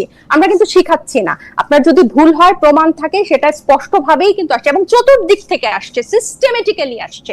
আমি নিজেও সেটা মানে প্রতিনিয়ত ফেস করছি। সো আমি বললাম যে কথাটা বলা হচ্ছে, যে স্টেটমেন্টটা দেওয়া হচ্ছে, সেটা যদি টুইস্টেড না হয় বা না ঘোরায়, আমরা এগুলো শিকার হচ্ছি দেখেই আমরা এই কথাগুলো অ্যাড্রেস করছি। এবার আপনি যেটা পরের প্রশ্নে যেটা গেলেন, যে আমি যখন আপনার অনুষ্ঠানে গত লাস্ট বার এসেছিলাম, যে আপনারা বলেছিলেন যে এটা আমরা রেগুলার বলছি, এটা অস্বীকার করার উপায় না, যেটা আমাদের যথেষ্ট দেরি হয়ে গেছে, অনেক দেরি হয়েছে। এবং যেহেতু প্রতিদিন দলে এগুলো নিয়ে কথা হচ্ছে, মিটিং এ থাকছি, সো এটা আমি বুঝি যে এটা কতটা একটা জটিল প্রক্রিয়া একটা নতুন দলের জন্য। কারণ এই গঠনতন্ত্র বা ফিনান্সিয়াল পলিসি এটা কিন্তু মানে বেসিক, এটা একদিন দুই দিনের জন্য না, এটা কিন্তু পুরো দীর্ঘমেয়াদী একটা ব্যাপার হবে। এবং এই ক্রাউড ফান্ডিং এর মাধ্যমে যে আমাদের ফিনান্সিয়াল পলিসি, এবং এটা ট্রান্সপারেন্ট ওপেন করা একটা ওয়েবসাইটের মাধ্যমে, এগুলোর ড্রব্যাক গুলো নিয়ে কাজ করাটা, আমি এটা অস্বীকার করবো না যে এটা একটা দীর্ঘসূত্রিতার মধ্যে পড়েছে। কিন্তু দেরিটা আসলে আমি বলবো যে এটা টেকনিক্যাল, কারণ গতকালও আমি সারাদিন হচ্ছে পার্টি অফিসে ছিলাম, এবং টেকনিক্যাল এই কারণে বলবো যেহেতু আমাদের 217 জন সেন্ট্রাল মেম্বার, বা আপনি বলেন 200টা পরিবার থেকে উঠে এসেছে, 200টা ফ্যাক্টর থেকে উঠে এসেছে, এবং আমাদের জেনারেল বডির সবার মতামত এটাতে অনেক বড় একটা প্রাধান্য রাখে। সো দেখা যায় যে কোনো একটা মতের প্রেক্ষিতে এটার ক্ষেত্রে এটা হবে, তখন আরেকবার এটা গঠনতন্ত্র টিম আবার এটা এই প্যানেলের সাথে বসে এটাকে আবার ঠিক করতে হচ্ছে, বা আরেকজনের এইটা এই ফিনান্সিয়াল পলিসিটা মানে একদম আমি বলবো না যে এটা আসলে দায়সারা হয় বলার জন্য যে ফাইনাল টাচ চলছে। আমি বলবো যে এটা সবার সম্মতিক্রমে পাশ করানো বা বের করে আনাটাতেই সময়টা লাগছে, এবং এটা খুবই যুক্তিসঙ্গত, এবং এটা খুবই যুক্তিসঙ্গত। কারণ কি দল থেকে বেতন নিচ্ছেন? না, এটা তো এরকম তো হচ্ছে না, উল্টা আমাদের ম্যাক্সিমামই হচ্ছে কিন্তু চাকরিজীবী। আমাদের মানে আমাদের মিটিংগুলো হয় রাতে। নাহিদ ইসলাম সাহেব এখন কি করেন? নাহিদ এখন একটা রাজনৈতিক দলের আহ্বায়ক, এবং সে সাংগঠনিক কাজেই ব্যস্ত। পেশা এটা আপনি ওনাকে জিজ্ঞেস করলেই আপনি মনে হয় ওনার কোনো পারিবারিক ব্যবসা আছে কিনা আপনারা জিজ্ঞেস করেন না? আমার হচ্ছে এটা মানে আমার কাছে জিজ্ঞেস করাটা প্রয়োজন মনে হয় নাই। আপনাদের যদি জানতে, মানে সে এখন সাংগঠনিক কাজে ব্যস্ত, তার একটা বড় দায়িত্বশীল পদে সে আছে, এবং পুরো একটা নতুন রাজনৈতিক দলকে করা, আমাদের নিবন্ধন আছে সামনে, গঠনতন্ত্র আছে, পাশাপাশি এই যে সংস্কার কমিশনের এই জিনিসগুলো চলছে, আপনারা দল থেকে তাকে বেতন দেন, সেটা তো ভালো। এগুলো আমরা তাকে দিচ্ছি না, আমরা দলকে তো দিচ্ছি, আমরা যেভাবে পাচ্ছি তাদেরকে কিন্তু দলকে দিচ্ছি। যে আপনারা ডাকে, আমরা তো চলছে, আমরা এটা উনি কিভাবে চলবে, এটা উনি আছে, ওনার পরিবার আছে, এটা সম্পূর্ণভাবে তার ব্যক্তিগত আপনি সহ আমার মনে হয় যে এটা ইখতিয়ারের প্রশ্ন না, এটা স্বচ্ছতার প্রশ্ন। আমি একটু দর্শকদের জানা রাখি, আমি কিন্তু এই প্রশ্ন যে কোনো রাজনীতিবিদকে পাই, তার দলকে পাই, আমি কিন্তু এই প্রশ্ন সবসময় করে থাকি, কনসিস্টেন্টলি করি। আমি মনে করি যে কারণ এটা এটা কাউকে আমি- আন্ডারমাইন আমি করার জন্য তো না, খালেদ ভাই- আন্ডারমাইন করার জন্য না, নয়। না, না, খালেদ ভাই, কিন্তু আমি তো তাকে জিজ্ঞেস করতে পারি না, এবং সে যখন উপদেষ্টা থেকে বের হয়ে আসে সে কিন্তু খুব সুন্দর করে তার সবকিছু বিবরণী দিয়েছিল, এবং আমরা দেখতে পেরেছিলাম। সো এখনো যে গঠনতন্ত্র হচ্ছে বা যে তার ধরনের বিবরণী দেখে ফিনান্সিয়াল আমার কাছে পলিসি মনে হলো, হচ্ছে, তার বিবরণী দেখে আমার কাছে মনে হলো যে ইভেন কিছুদিন আমাদের মন্ত্রিত্ব প্রত্যেকটা করেছেন, সদস্যেরই কিন্তু এটা প্রকাশ করতে হবে, আমাদের আর্থিক স্বচ্ছতাটা প্রকাশ করতে হবে। সেটা আপনারা এটা তো বলছিলেন যে প্রথম আমার মনে থেকেই হয় করবেন, করেন mandatory। নাই আর কি। হাউএভার আমি এটা তো আমি স্বীকার করছি যে আমাদের এই ব্যাপারগুলো আসলে এখন বলতে গেলে অনেকটা মানে মনে হয় যে কালক্ষেপণ করছি প্রত্যেক প্রোগ্রামে এসে এসে, বাট ব্যাপারটা এরকম না। এগুলোতে আমরা কাজ করছি এবং অনেক দূর কাজ এগিয়েছে, গতবারের থেকে এখন অনেক দূর কাজ এগিয়েছে, কিন্তু জিনিসটা ফাইনালি প্রকাশ করার আগে সময় লাগছে, এটা আসলে অস্বীকার করার কোনো উপায় নেই। কিন্তু খালেদ ভাই, আমি এটা বলি যে এই যে ফিনান্সিয়াল ট্রান্সপারেন্সি যদি না থাকে, এনসিপি আসলে দাঁড়াতে পারবে না। এটা আমার ব্যক্তিগত মত। এটা ছাড়া আসলে আমি এই পর্যায়ে আপনাকে শুধু আরেকটা প্রশ্ন করি, যে সেটা হচ্ছে যে নোবেল পুরস্কার সহ আরো কিছু পুরস্কার যেমন অস্কার, পুলিৎজার, এগুলি পুরস্কারের জন্য করের আওতামুক্ত করা হয়েছে এবারে বাজেটে। এর সঙ্গে কি ডক্টর ইউনূস এবং গ্রামীণ ব্যাংকের নোবেল প্রাপ্তির সংযোগ দেখেন আপনারা বা এনসিপি কেউ? অন্তর্বর্তীকালীন সরকারের সময় যে গ্রামীণ ব্যাংক এবং গ্রামীণ সংশ্লিষ্ট প্রতিষ্ঠানগুলি কর মওকুফ পাচ্ছে, বিভিন্ন লাইসেন্সের অনুমোদন পাচ্ছে খোদ ডক্টর ইউনূস, সেখানে কনফ্লিক্ট অফ ইন্টারেস্ট নিয়ে কি আপনাদের কথা হয়? আপনাদের দলের ভিতরে কি আপনাদের এটা কোনো অবস্থান আছে, নাকি আপনারা, যেহেতু ডক্টর ইউনূস প্রথমেই স্বীকার করে নিচ্ছেন যে আপনারা হচ্ছেন তার নিয়োগকর্তা, সেজন্য আপনারা কখনোই তার সমালোচনা করবেন না, এটা মোটামুটি ভাবে ঠিক করা আছে, তাই তো? না, এইটার সমালোচনা, এই সংবাদটা যখন আসে তখন আমরা কালকে সবাই মিটিং এ ছিলাম অন্য একটা গুরুত্বপূর্ণ বিষয়ে, কিন্তু ওনার সমালোচনা মনে হয় মানে করি না, এটা আসলে একেবারেই ভুল। এটাকে কনফ্লিক্ট অফ ইন্টারেস্ট মনে করেন কিনা, মানে গ্রামীণ না, নোবেল? কারণ হচ্ছে না এগুলো আমি আসলে এগুলো নিয়ে, মানে এটা এতটাই হালকা, পুরো বাজেটের বিষয়টার মধ্যে এটা এতটাই হালকা যে মানে এটা প্রয়োজনীয়তাটা কি বা এটা কোনখান থেকে এই জিনিসটার আসলো, আমি আসলে এটার কোনো ব্যাখ্যা খুঁজে পাই না আর কি। আর এই বাজেটের যে এই অন্তর্বর্তী সরকার এই বাজেটটার জন্য তো জাতীয় ঐক্যমতের দরকার ছিল না, কেন ওনারা পুরনো কাঠামোতে এরকম একটা গতানুগতিক বাজেট দিল? এটার জন্য তো সব রাজনৈতিক পক্ষের সাথে ঐক্যমতের, এটা তো ইন্ডিপেন্ডেন্টলি তারা করতে পারতো। কেন তারা এরকম একটা সুযোগ হারালো যে একটা জনমুখী বৈষম্যহীন একটা বাজেট তারা দেশকে উপহার দিতে পারতো, যেটা পরবর্তী সরকার এসে চাপে থাকতো যে এটার থেকে আমি এখন করতে পারবো না। আমি জাস্ট এক লাইন একটু বলি, জি বলেন। তারা কি এই যে অর্থনৈতিক সংস্কার নিয়ে কিন্তু তাদের কাছে 2টা প্রতিবেদন ছিল, আমরা এগুলা নিয়ে কোনো আলোচনা দেখলাম না, একদম দায়সারা ভাবে যেন বাজেটটাকে অনেকটা ওনই করেন না। আমি এটা আমার ব্যক্তিগত মত যে ওনই করেন না, এমন ভাবে বাজেটটা আসলে প্রদান করা হয়েছে। অর্থনৈতিক সংস্কারের 2টা প্রতিবেদন কিন্তু ছিল, শ্বেতপত্র কমিটি, টাস্কফোর্স কমিটি, এগুলোর কোনো কিছু আমরা দেখলাম না। এবং যে প্রবৃদ্ধির হার কমছে, এদিকে জিডিপি 31% মতো দেখাচ্ছে, মানে অসঙ্গতি রেখে বিভিন্ন যে তথ্যপত্র ভিত্তিতে যে বাজেটটা হয় এগুলো সব পুরনোটাতে রেখে এটার তো সমালোচনা আমি আপনার অনুষ্ঠানের মাধ্যমেই করছি। আমার মনে হয় যে আমি প্রশ্নটাকে আরেকটু সরল করে আপনার সঙ্গে আবার একটু আলোচনা আসবো। আমরা একটু অনুষ্ঠানের টাইমটা আমরা একটু বাড়াতে চাই আজকে, এটা হয়তো একটু বাড়বে, কারণ অনেকগুলি বিষয় নিয়ে আসলে আপনাদের দুজনের কথাই একটু বা আমার ইন্টারভেনশনের কারণে একটু হয়তো লম্বা হয়ে গেছে। আমি একটু সাইদ আব্দুল্লাহ আপনার কাছে ফিরতে চাই।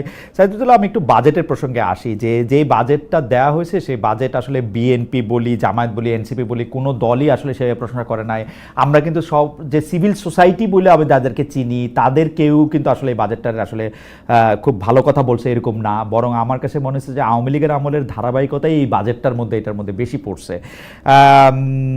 আপনি কি মনে করেন যে সরকার আসলে ঠিক মতো চিন্তাই করতে পারতেছে না, সরকারের স্বাভাবিক দায়িত্বগুলি পালন করতেছে না, সরকারের সব কিছু আপনার কারণে বা আমাদের কারণে বা এনসিপির কারণে, আপনি যাদেরই দায়ী করেন, যে সরকার শুধু একটা ডেটের মধ্যেই আটকে থাকতেছে আসলে, আর কিছু বিদেশ ভ্রমণ, যে ডিসেম্বর জুন, এটা কালকে আমি দেখতেছিলাম 26টা দল ওইখানে আসে, মানে আপনিও নিশ্চয়ই দেখছেন এখন টিভিতে। আমি এখন টিভি নামে একটা টিভি অনেকক্ষণ ধরে দেখাচ্ছিলাম, আমি পুরোটাই প্রায় দেখতে চেষ্টা করতেছিলাম, যে সেটার মধ্যে 26টা দলের মধ্যে অনেকগুলি দল সেটা বলতেছে যে ডিসেম্বরে না কেন, ডিসেম্বরে আগে না কেন, এনসিপি ছাড়া। কেউ কেউ আবার এটা বলতেছে যে ঠিক আছে আপনি ডিসেম্বরে পরে দেন, আপনি একটা ডেট ঘোষণা করে দেন, আপনি এই রহস্যের মধ্যে রাখার মানে কি? মানে আমি কিন্তু এটা আমি একই প্রশ্ন আমি তাজনুবার কাছেও জানতে চাইবো যে ডক্টর জাবিন, আপনিও আমাদেরকে একটু বলবেন যে আপনাদেরকে একটু মানে মানে জানতে ইচ্ছা করতেছে না যে কেন এই ডিসেম্বর থেকে জুনের এই একটা করিডোর রাখা হয়েছে? আপনি ভাই আমি একটু বাজেটটা প্রসঙ্গে যদি একটু আগে বলতেন। জি স্যার, না বাজেটটার প্রসঙ্গে বলবো এবং একই সাথে এটা ইন্টারলিঙ্কড একটা ব্যাপার, মানে আমার পার্সোনাল আন্ডারস্ট্যান্ডিং থেকে বাজেটের কথা যেটা আমার কাছে মনে হচ্ছে, এই বাজেটের ব্যাপারে অন্যান্য রাজনৈতিক দলের বেশ কিছু কমেন্ট আমি দেখলাম যে কেউই আসলে খুব বেশি হ্যাপি না।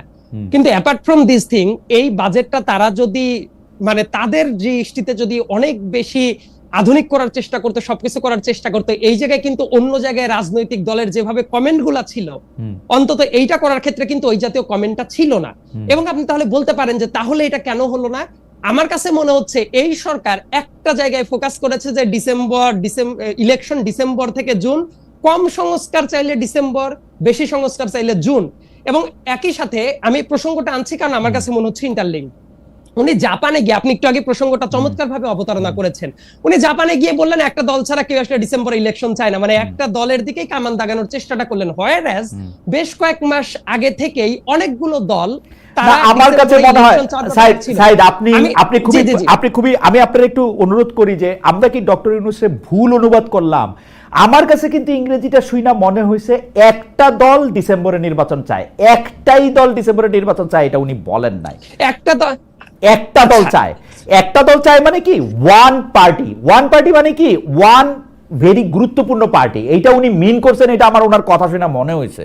এবং এটার ইংরেজি অনুবাদ ওইটাই, কারণ ডক্টর ইউনূস তো খুব ভালো করে জানেন যে বিএনপি আজকে চাইলে লগে লগে 20টা দল তো উনার সঙ্গে সঙ্গে কথা কবেই। আমার কাছে মনে হয়েছে, আপনার কাছে কি মনে হয়েছে? আপনার কাছে কি মনে হয়েছে? কিন্তু আমরা এটা অনুবাদ করলাম একটা দলই শুধু ডিসেম্বর নির্বাচন চায়। দিস ইজ লাইক, আমি এক্স্যাক্টলি আমিও যখন এটা দেখলাম প্রথমবারের মতো, আমার কাছে মনে হয়েছে যে এটা আসলে কি আসা উচিত ছিল না। যেমন আপনি একটা টিভির কথা বলছিলেন, আমরাও তো বিভিন্ন জায়গা থেকে যখন এই সোর্সিংটা দেখি, আমার কাছে মনে হয়েছে কারণ অতীতে তো একেবারে পত্রিকার রিপোর্টই আছে অনেকগুলো দল চাচ্ছে, তখন আমার কাছে মনে হচ্ছে এই কথাটা কেন এইভাবে কেন আসলো। তো তারপরে এই ব্যাপারটার কনক্লুশন চলে এসেছে, কারণ ডক্টর মোহাম্মদ ইউনূস আসার পরে যখন অনেকগুলো রাজনৈতিক দল নিয়ে বসেছেন, উনি তো প্র্যাকটিক্যাল পিকচারটাই দেখেছেন, অনেকগুলো দলই চায়। এবং এই জায়গায় দেখেন ওনার আরো একটা জায়গা একটু মার্ক করে দেওয়াটা জরুরি। কিছুদিন আগে একটা ইন্টারভিউতে উনি বলেছিলেন মোটামুটি যে ডিসেম্বর হলে কম্প্রোমাইজড হয়ে যাওয়ার একটা সম্ভাবনা আছে ইলেকশন, এই টাইপও একটা তার নোশনটা ছিল, আপনি মনে করতে পারেন হয়তো বা। তো আমার কথা, 1.5 বছর ক্ষমতায় থাকার পরে ডিসেম্বরে যদি কম্প্রোমাইজড ইলেকশন হয়, তাহলে ওই পরবর্তী 5 মাসে কি এমন পরিবর্তন হবে যে সবচেয়ে একটা স্ট্যান্ডার্ড ইলেকশন হবে? আমরা তো অতীতের প্রেসিডেন্ট ডক্টর বিচারপতি শাহাবুদ্দিন আহমেদ যখন ছিলেন, ওই সময় 3 মাসের ভেতর অনেক চমৎকার একটা না। জনাব আব্দুল্লাহ, আমি যদি প্রশ্নটাকে একটু ঘুরায় বলি যে ডিসেম্বরে জনাব তারেক রহমান আইসা বাংলাদেশের প্রধানমন্ত্রী না হইয়া যদি মার্চ মাসে হন, কি এমন সমস্যা হবে? আমিও ব্যক্তিগতভাবে যেটা মনে করি, এই সরকার যেভাবে জুন পর্যন্ত বলছে, এটা না বলে আমি জাস্ট আমার কথাটার প্রসঙ্গে বলছি, এই সরকার বলুক যে ঠিক আছে জুন না, ডিসেম্বরে হচ্ছে না, জানুয়ারিতে হচ্ছে, ফেব্রুয়ারিতে হচ্ছে, এই টাইপ কোনো ডেটও তো আসছে না। যতবার করে বলছে ডিসেম্বর টু জুন, কিন্তু তার যদি একটা ডেটে চলে আসতো, আমার কাছে মনে হয় সংখ্যাটা কি, মানে ভয়টা কোথায়? আবার একটু ব্যাখ্যা করে তো, এটার মধ্যে থেকে বিএনপি ভয়টা কোথায় পাচ্ছে? বিএনপি ভয় পাচ্ছে ব্যাপারটা তো উল্টা ভাবেও বলতে পারেন যে বিএনপি দাবি করলে সরকারের ভয়টা কি? হ্যাঁ, বিএনপি একটা রাজনৈতিক দল, বিএনপি ইলেকশন চায়, রাজনৈতিক দল ইলেকশন চায় না। সরকার তো দুষ্ট, বিএনপি তো ভালো। বিএনপি প্রবলেম কি ছিল?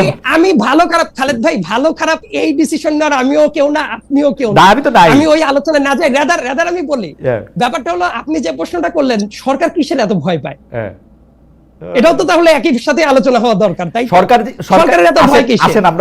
আসেন আমরা ভালো মানুষের মতো, সরকার যেটারে ভয় পাইতেছে সেটার আমরা মাইনা নেই, যে সরকার ভয় পাইতেছে এটা কম্প্রোমাইজড হবে, এইটাই ভয়। তো সরকার তাহলে কি সংস্কার করলো? তারা জাতির এত প্রত্যাশা নিয়ে বিএনপি রাস্তাঘাটে এত বেশি চাঁদাবাজি করছে, এত ব্যস্ত রাখছে সরকার কোনো সংস্কার করতে পারে না। আপনি এটা মনে করেন? আমি প্রশ্নটা করতেছি, আমার মনে করাটা বাদ দেন আপনি। আচ্ছা, তার মানে এই যে এই জাতীয় ধারণা, তো ধরেন একজন চাঁদাবাজি করলো, আমি দেখতে চাই তাকে নিয়ে যে পুলিশ স্ট্রেট ফরওয়ার্ড গ্রেফতার করে নিয়ে চলে যাক, এটা তো সরকারের কাজ রে ভাই।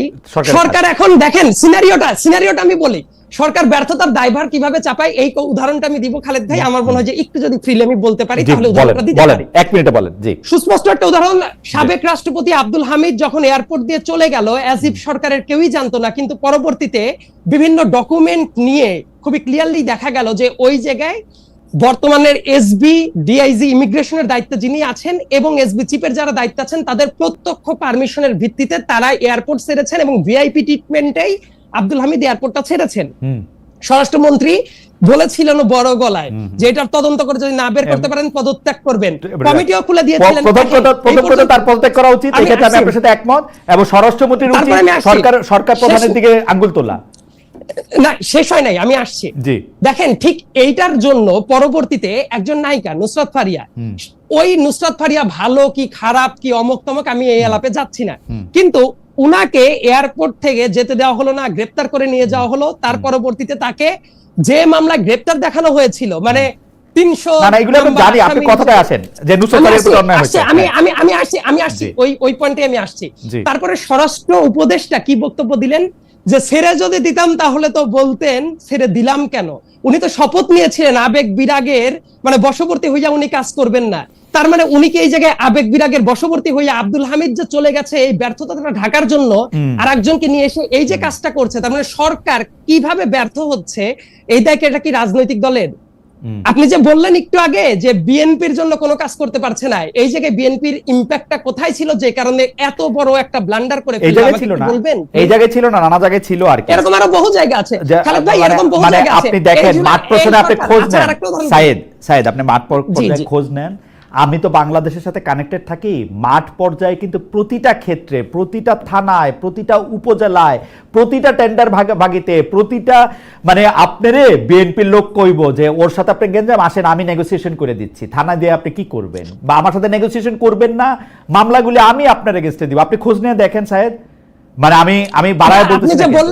আপনি যে বললেন না প্র্যাকটিক্যালিটি, আমি কখনোই কিন্তু বলছি না যে বিএনপি অপকর্ম করছে না, এটা আমার কনক্লুসিভ রিমার্ক। অনেক জায়গায় অপকর্ম হচ্ছে। বিএনপি কি ফেরেশতাদের দল? আমার মনে হয় বিএনপি প্রধান যারা আছেন তারাও দাবি করেন, অন্যান্য দলের ক্ষেত্রেও সেম কাহিনী।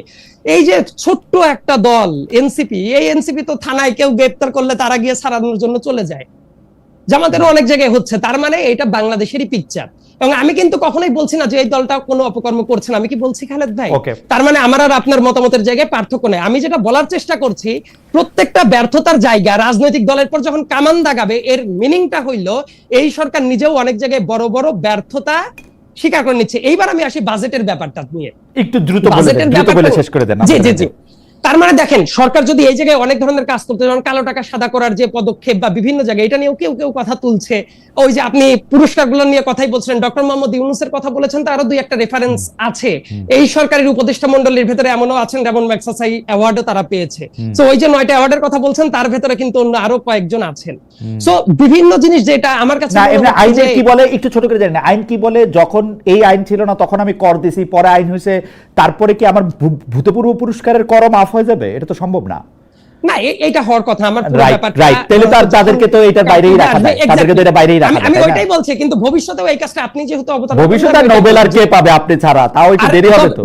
না খালেদ ভাই, আমার মনে হয় যে বাংলাদেশে কেউ যদি নোবেল পায়, আপনি যেহেতু বললেন আমি একদমই যোগ্য মানুষ না, আপনিও পেয়ে যেতে পারেন, এবং পুলিশের পুরস্কার ডেফিনেটলি আপনার পাওয়া উচিত। ওকে দাঁড়া, সেইজন্য আমি বলতেছি যে এটা পুরোটাই যে কনফ্লিক্ট অফ ইন্টারেস্ট বলে ডক্টর মোহাম্মদ ইউনূসের উপরে চাপানো হচ্ছে। ডক্টর মোহাম্মদ ইউনূসের তো যেই কর উনি দিয়ে দিয়েছেন সেটা দিয়ে দিবেন, এবং ম্যাক্সেসাই যে পাইছে সেটা আমি কনফ্লিক্ট অফ ইন্টারেস্ট না, রাদার আমি এই পয়েন্টে যে পয়েন্টটা মেক করতে চাচ্ছিলাম খালেদ ভাই, সেটা হলো এই অপ্রয়োজনীয় জিনিস এই মুহূর্তে হয়তোবা দরকার ছিল না, রাদার যে জায়গাগুলো দরকার করার কথা ছিল এখন বলতে পারেন যে তাহলে কেন হইল না। আমার মনে হয় যে অন্তর্বর্তীকালীন একটা সময়ের ভেতরে এই টাইপ ডামাডোল যে থাকবে, এটা হলো প্র্যাকটিক্যাল গ্রাউন্ডের ব্যাপার। এবং এই কারণে অন্য কোন ইলেক্টেড গভর্নমেন্ট আসলে বাজেটটা নিয়ে যে পরিমাণ মানে চার সাইডে হাইপ থাকে, আলাপ আলোচনা থাকে, এবার দেখবেন আলাপ আলোচনাটা কম, কারণ এই অন্তর্বর্তীকালীন সরকারের বাজেটের যে প্ল্যানটা, আমার কাছে মনে হচ্ছে সবাই ওইটাই ধরে নিচ্ছে অন্তর্বর্তীকালীন সরকারের জন্য এই পুরো ইস্যুটা ম্যানেজ করা হয়তো বা ইলেক্টেড গভর্নমেন্টের মতো যে হিউজ স্কেলে করে সেটা সম্ভব না, এই জন্য এই জায়গায় ফোকাসটাও কম আছে। না, থ্যাংক ইউ। আমার দুইটা প্রশ্ন নিয়ে আমি ডক্টর জাবিন আপনার কাছে আসতে চাই, যেহেতু সরকারের মানে সরকারের সাথে আমি এনসিপির মানে সম্পর্কের ম্যাট্রিক্সটা একটু আমি ধরতে চেষ্টা করতেছি, আমি না বাকি অনেকেই ধরতে চেষ্টা করতেছে।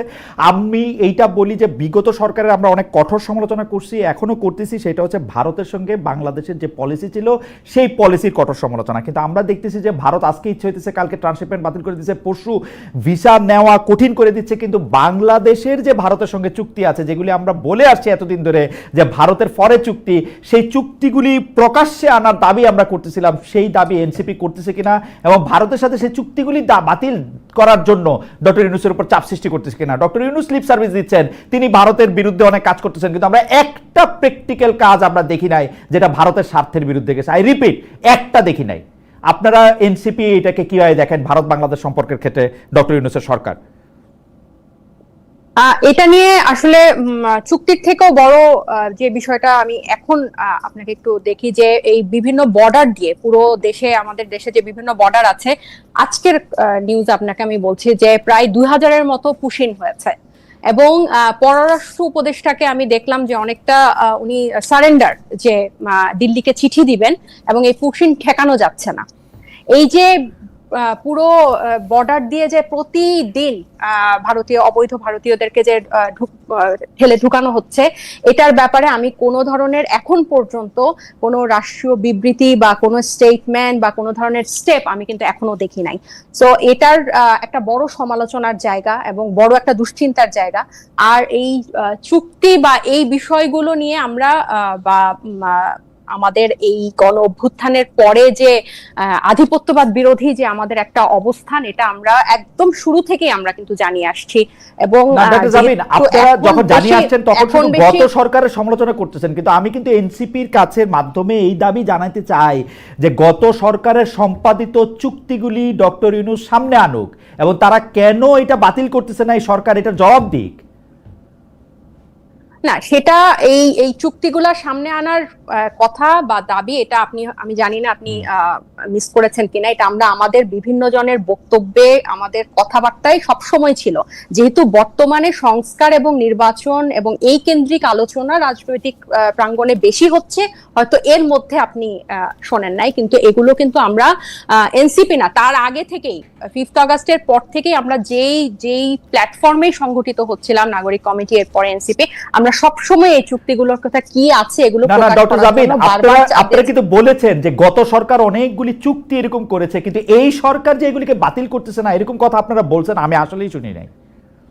আসলে খালেদ ভাই, এই আপনার গত প্রোগ্রামের পরে, আপনার গত প্রোগ্রামটা আমি দেখছিলাম, এটার পরে এই চুক্তির প্রসঙ্গটা আসলে একটু আলোচনায় আসে বা আপনার মাধ্যমে।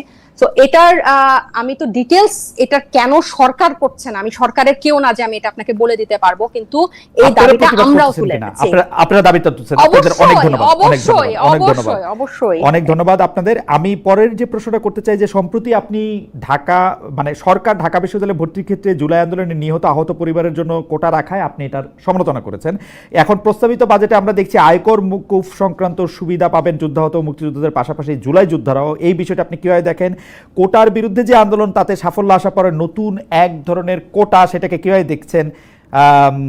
আপনাদের এনসিপির এইটাতে আসলে মন্তব্য কি? জুলাই আন্দোলনের আহত নিহতদের পরিবারের জন্য কোটা রাখায় আপনিও সমালোচনা করেছিলেন, কিন্তু এটা আমরা দেখতে পাচ্ছি যে সরকারের মধ্যে থেকে এইটা আমরা আবার পাশাপাশি দেখতেছি যে জুলাই আগস্টে যারা সত্যিকারের আহত নিহত হচ্ছেন তাদেরকে টাকা পয়সা দেওয়ার ব্যাপারে আমরা একটা ঝামেলা দেখতে পাচ্ছি। মানে এটা কেন? মানে যেই জিনিসগুলি নিয়ে আসলে বিতর্ক তৈরি হবে আরো অনেক বছর পর পর, এমনকি এটা জুলাই স্পিরিটে এগেছে চলে যাবে, সেগুলিও করা হচ্ছে, এটার আপনারা আসলে কিভাবে দেখেন? খুব অল্প কথা যদি বলেন, লম্বা প্রশ্ন করার জন্য। না, হ্যাঁ, এটা আমাদের যখন আহ্বায়ক সাহেব প্রধান উপদেষ্টার সাথে দেখা করলেন, যখন ওনার পদত্যাগের একটা গুঞ্জন উঠেছিল বা হোয়াটএভার, তখন সবগুলো রাজনৈতিক দলে দেখা করেছেন। আমাদের কিন্তু ওনার সাথে দেখা করার পর প্রথম আমাদের কিন্তু দাবি ছিল এটাই, যে এই জুলাই শহীদ পরিবার এবং আহতদেরকে যে সঞ্চয়পত্র, মাসিক ভাতা, এককালীন টাকা দেওয়ার কথা ছিল, এটা যাতে বাস্তবায়ন হয়, এটা কিন্তু থেমে আছে।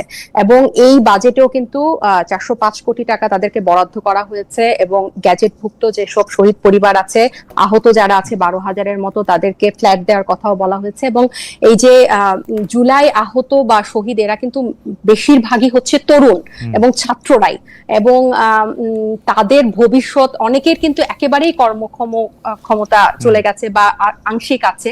তো এই ব্যাপারটাকে, তাদেরকে সাহায্য করার ব্যাপারটাকে অবশ্যই আমরা সাধুবাদ জানাই, কারণ দীর্ঘ একটা স্বৈর শাসকের পতন হয়েছে বা বাংলাদেশ মুক্তি পেয়েছে এদের বিনিময়। তো এটাকে অবশ্যই আমাদেরকে অ্যাকনলেজ করতে হবে। আমরা এনসিপিও এই গণ অভ্যুত্থানের পরবর্তী এটার স্পিরিট ধারণ করে করা একটা দল, আমরা তো অবশ্যই এটাকে সাধুবাদ জানাবো। এবং পাশাপাশি এই বাজেটে যেগুলো বরাদ্দ করা হয়েছে, মাসিক ভাতা, সঞ্চয়পত্র, ফ্ল্যাট, যেটাই হয় সেটা যাতে অবশ্যই বাস্তবায়ন হয়, সেটা যাতে এই রয়ে না যায় আর কি, যে জাস্ট বাজেটের মধ্যে সীমিত না থাকে। ঠিক আছে, আমি শেষ প্রশ্ন আপনাকে করছি। এই প্রশ্নটি আসলে আপনাকে এটি একটি বোনাস প্রশ্ন, এবং যেটি আসলে সাইদ আব্দুল্লাহ আপনিও এটি জবাব দেবেন, আপনারা 1 মিনিট করে সময়। সেটি হচ্ছে, সম্প্রতি জামায়াত নেতা এটিএম আজহারুল ইসলাম যুদ্ধাপরাধ মামলা থেকে বেকসুর খালাস ও মুক্তি পেয়েছেন। এতে উচ্ছ্বসিত জামাত শিবির, আপনাদের কোনো কোনো নেতাও আসলে উৎসাহিত, মানে উৎফুল্ল। সরকারের উপদেষ্টারাও এদের মধ্যে থেকে কেউ কেউ আছেন যে এতে খুবই উৎফুল্ল। এই রায়ের প্রতিবাদে যারাই কর্মসূচি পালন করতে গেছে তাদের উপর হামলা করেছে কোথাও কোথাও জামাত শিবির, এরকম খবর আমরা পড়েছি। এই বিষয়টি এনসিপি আসলে কিভাবে দেখেছে? মানে এটি কি হামলার খবরটি ভুয়া, বা হামলা আসলেই করেছে? এনসিপি এটি নিয়ে আলোচনা করেছে কিনা যদি ছোট করে বলেন, এবং সাইদ আব্দুল্লাহর কাছ থেকে এটা আমি ছোট করে 1 মিনিট। এটা কেউ যদি এটার পার্সোনাল ওপিনিয়ন দিয়ে থাকে, মানে এটার রায়টাকে নিয়ে, এটা তার ব্যাপার, কিন্তু এইটার মানে বিচারিক প্রক্রিয়াটা ত্রুটিপূর্ণ ছিল।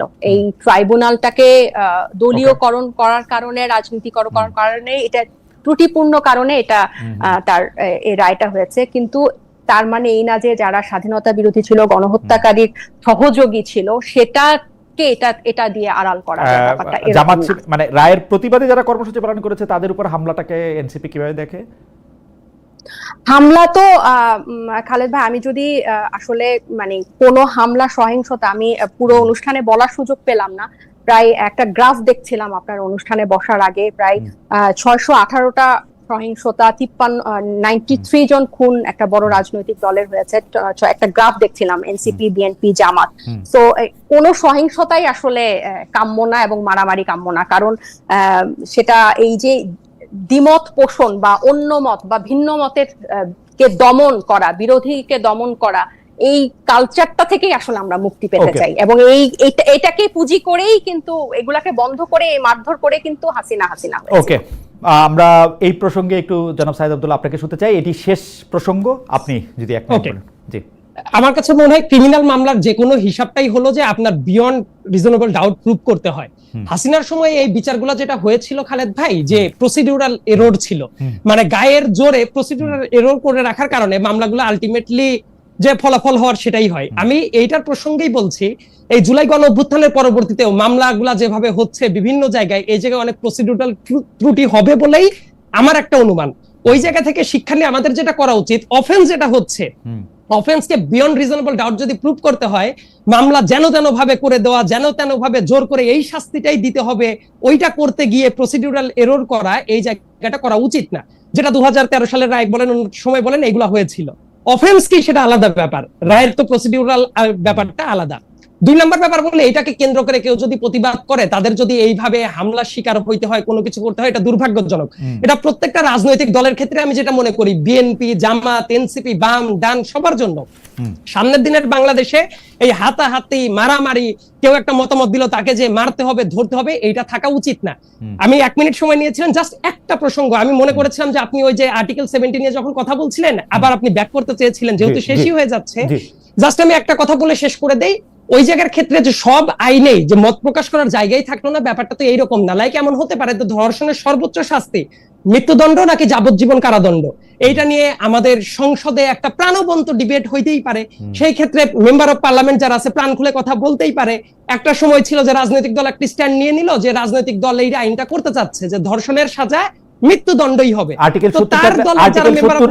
70 এখন যে অবস্থা আছে সেই অবস্থাও এটা আলোচনা হইতে বাধা নাই।